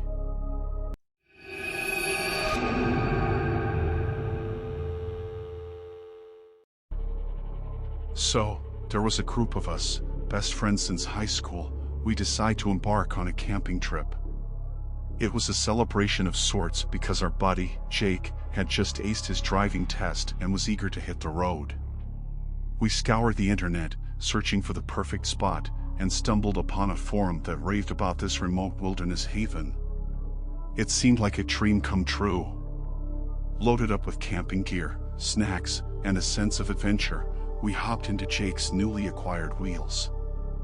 The anticipation was palpable as we cruised along the winding roads, blasting our favorite tunes and laughing like a bunch of maniacs. The destination was a remote area known for its picturesque waterfall, a sight we had drooled over in online photos. As we arrived at our camping spot, the scenery was breathtaking. Towering trees surrounded us, their branches reaching towards the heavens. We set up camp near a babbling brook, the sound of running water providing a soothing backdrop to our laughter and chatter. Nature's symphony was in full swing. Day turned into night, and as darkness swallowed the wilderness, a strange hush fell over the camp. It was as if the world held its breath, waiting for something sinister to unfold. Suddenly, we heard it. Faint at first, but growing louder with each passing moment. Whispers, murmurs, and unidentifiable noises carried on the wind. Curiosity mingled with trepidation, and we couldn't resist investigating the source of those eerie sounds. Armed with flashlights, we ventured into the dense forest, our hearts pounding in our chests. Shadows danced around us, playing tricks on our minds. The atmosphere was heavy with anticipation, a cocktail of fear and excitement. Our search yielded no answers, but a sense of unease settled upon us like a heavy fog. Something was off, and we couldn't shake the feeling that we were being watched. Paranoia crept into our thoughts, and sleep at night was elusive, replaced by restless tossing and turning. Morning couldn't come soon enough. Bleary-eyed and on edge, we stumbled out of our tents, eager to escape the lingering sense of dread. But our hopes were dashed when we discovered our car had been tampered with. The tires were slashed, the engine compartments ravaged. Panic gripped our hearts, squeezing the air from our lungs. Realizing we were stranded in this remote wilderness, panic turned to determination. We had no choice but to rely on our survival instincts. With heavy backpacks and aching bodies, we set off on foot, navigating the unforgiving terrain. Hours turned into an agonizing crawl, exhaustion threatening to consume us. Finally, just as our spirits were about to break, we stumbled upon a small town on the horizon. Relief washed over us like a tidal wave, and we trudged into the town, the locals casting curious glances our way. We told our tale, the words spilling out in a rush, and they offered us assistance. The authorities were called, and an investigation into the strange occurrences at the campsite began. Our safety was assured, but the nightmare stayed with us, a permanent scar on our collective memory. We learned the hard way that not everything found online can be trusted, and that sometimes the darkness lurks in the most unexpected places.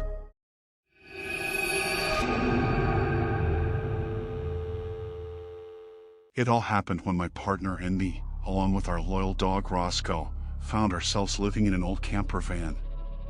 Times were tough, and we couldn't afford rent, so we made do with what we had. My partner had just lost his job in the city, and my job was not enough to keep up with the bills and rent. This is when we remembered my brother had a friend who lived in a camper van. He had told us how it was cheap to live and you had a feeling of freedom. We started to look into it online and had two options. We either built one or brought one. We didn't have a lot of money at the time, and building one would take ages, and none of us had any experience with building vans, or anything really. We found an old camper van online and went to pick it up. It had some rust which we would need to address later on. The inside needed a deep clean and certain things needed fixing, but this could be done over time. We gave up our apartment the same day we brought the camper van and immersed ourselves into the van life straight away. It got some getting used to, but we made do. So here we was a year into living in the van. We developed a routine, parking in secluded areas where we could let Roscoe roam without disturbing others. It was peaceful, for the most part. But one night, everything took a horrifying turn. We were parked on a quiet road near the edge of a dense forest, just chilling inside the camper and watching some TV. It was late, and Roscoe started pacing by the door, a signal he needed to go outside. We were comfy but knew we had to get up, stepping out with him and standing by the door, waiting. Suddenly, we heard his frantic barks echoing from deep within the woods.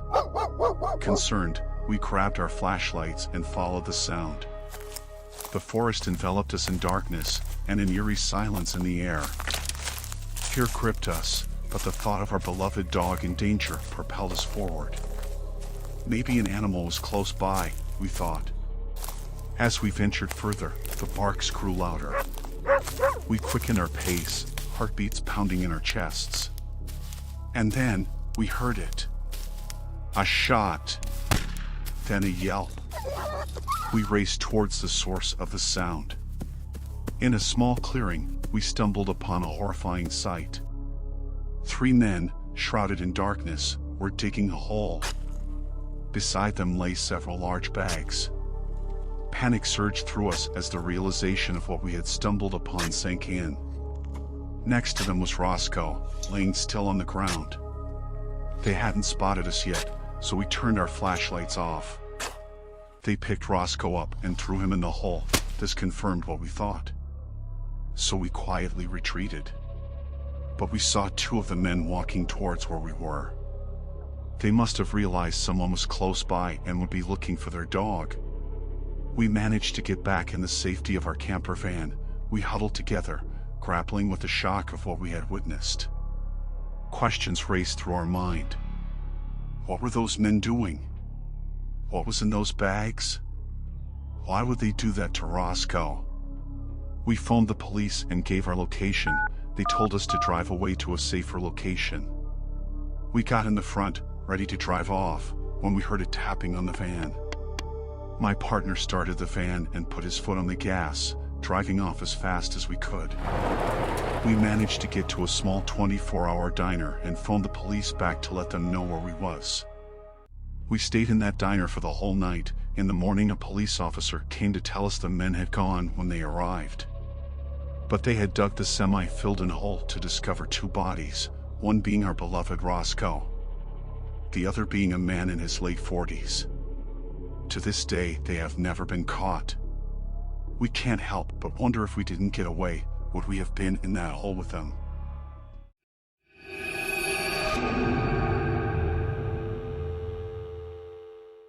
This was about 4 years ago, and the memories are still fresh.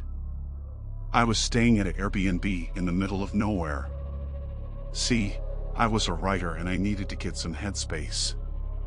This place was perfect, a 2-story cabin surrounded by nothing but wild landscape and water.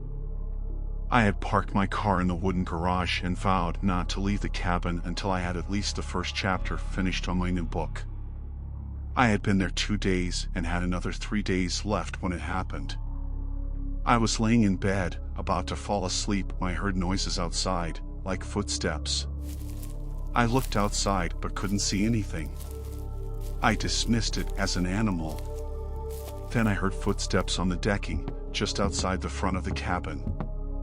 I put my cell phone light on and stepped out onto the landing, to see if I could see anything. I couldn't get a clear vision of the front door, so headed over to the stairs. My phone died, leaving me in complete darkness, so I headed back to the room to put it on charge. As I put my phone on charge, I heard a knock on the door. I ignored it, hoping they would think no one was in and leave. Who could be all the way out here in this time of night? Then I thought maybe it could be the host, but surely they would have a key.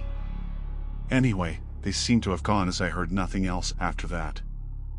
I was laying in bed trying to sleep, but it was playing on my mind, so I couldn't really sleep. As I finally felt like I was about to drift off, I heard a car driving up to the house. As I was about to go downstairs to see who it was, I heard the footsteps on the deck again. This time there were a few. As the footsteps stopped, I heard crunching at the front door. And then, I heard the door creak open. Whoever was there was now in the house. I decided to hide, knowing I was outnumbered and not really the confrontational type of person. I grabbed my phone from the bedside cabinet and slowly retreated under the bed. I could hear them walking around downstairs and opening drawers and cupboards. I unlocked my phone and called the police. I told them of the intruders and they told me to stay calm and stay hidden. The nearest car would take 40 minutes to reach me. They told me to stay on the line. Then, I heard footsteps coming up the stairs. I was scared stiff. I couldn't move at all. I told the person on the phone and they told me to put the phone face down on the floor but keep the line open. As I heard the footsteps coming closer, I held my breathing. They came in the room and emptied some drawers, picked up my laptop off the bed and left the room. They continued down the hallway, in and out of every room. I let out the air I was holding, but I knew that the danger wasn't gone. About 10 minutes later the intruders left and I heard the car driving away. The police arrived a while after and confirmed it was a robbery. The host didn't have much valuables in the cabin, but they took anything that was worth something. They only took my laptop, but it had all my work on it. I was gutted. I should have just put it under the bed with me. I was just relieved that they didn't spot me and I was not armed, but can't help but think if I had confronted them, they wouldn't have robbed the place. I think that the first knock was to confirm no one was in and then they went to fetch the other man or men, and I'm still not sure how many were in the house. It's safe to say I will not be staying in such a remote place in the future.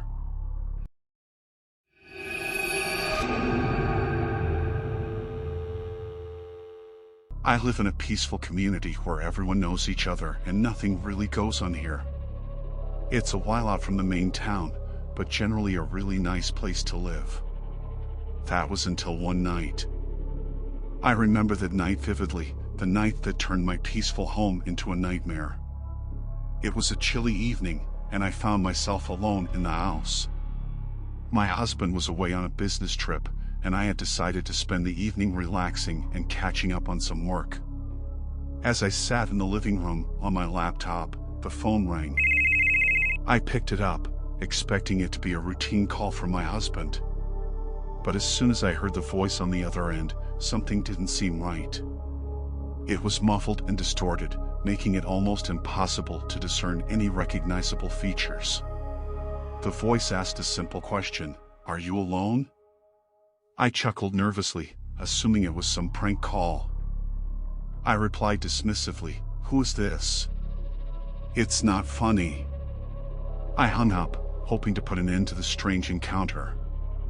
But my relief did not last. The phone rang again, and against my better judgment, I answered. This time, the voice sent chills down my spine as it whispered, "Jane, I know you're alone. I see you. I see what you're wearing. I see what you're doing."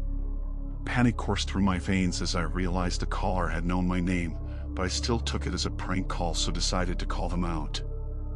I asked what am I wearing and doing. They replied in the muffled voice that I was in my living room on the laptop wearing a blue night dress. This was it. The moment that I froze, too scared to even move. By this time my hand with the phone had slowly reached the table. I put it back to my ear, but the line was dead. I immediately dialed 911. I explained what was happening and they said they would send a patrol car that would arrive shortly. Then the phone rang again. I thought it was the police, so answered as quick as I could, but it was the muffled voice again. This time they demanded that I bag up all of my jewelry and money my husband keeps in his safe and leave it on the front door, and that I had 10 minutes to do it in. I explained there was no money, but he knew there was. I tried to stall him until the police arrived, but he said that if it wasn't done in 10 minutes he would come in and gut me, then hung up. Before I could think of what I could do, the phone rang again. It was the police saying they would be 20 minutes and to remain calm. I explained the caller's demands and they told me to just stay where I was and wait for them to arrive. 5 minutes had passed and I was just sitting there. I had closed the curtains and dimmed the lights, but didn't feel any safer. Then a loud banging on the door. Before I could get up, the phone rang again. It was the muffled voice explaining I had 5 minutes left or he's coming in. I sat there a further minute weighing up my options. He would be in here before the police could arrive, so I felt like I had no other option. I had to give the man what he wanted. I rushed upstairs and emptied all of my jewelry into a travel bag. But my husband is the only one that knew the combination to the safe. I had around $230 in my purse, so put that in the bag hoping it would do. I quickly opened the door, tossing the bag onto the porch and shutting the door as quick as I could. But then, nothing happened, no more calls or knocks. A few minutes later the police arrived. He was long gone, with the bag. The police took my statement and said they would investigate, but I never heard anything back, and it's been 3 years now. We got a security system and I do feel a bit safer, but every time my husband goes on a business trip, I stay at my sister's house. I still can't believe the man went to all that effort for a few $100s and some jewelry, but I can't help but think that as he hasn't been caught, someone else will encounter him and won't be as lucky as me.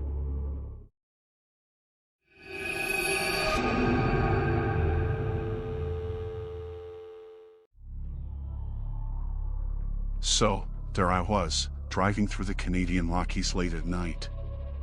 I had just passed through a small town, and the road ahead was enveloped in pitch darkness. The urge to pee hit me hard, and I knew I had to find a spot to stop. But as luck would have it, I missed the last rest stop, leaving me stranded in the wilderness with no place to relieve myself. The highway was deserted, not a soul in sight. I decided to pull over to the side of the road and do my business, hoping no one would see me. I finished up, and that's when I saw him, a figure emerging from the tree line. I thought my eyes were deceiving me. Maybe it was just a trick of the shadows, but no, it was a man. He walked closer, and my heart pounded in my chest. I had no idea who he was or what he wanted. Panic crept up my spine, and I quickly got back into my cab, locking the doors behind me. I kept my eyes on him, ready to peel out at any moment. To my surprise, he approached the passenger door and knocked on the window.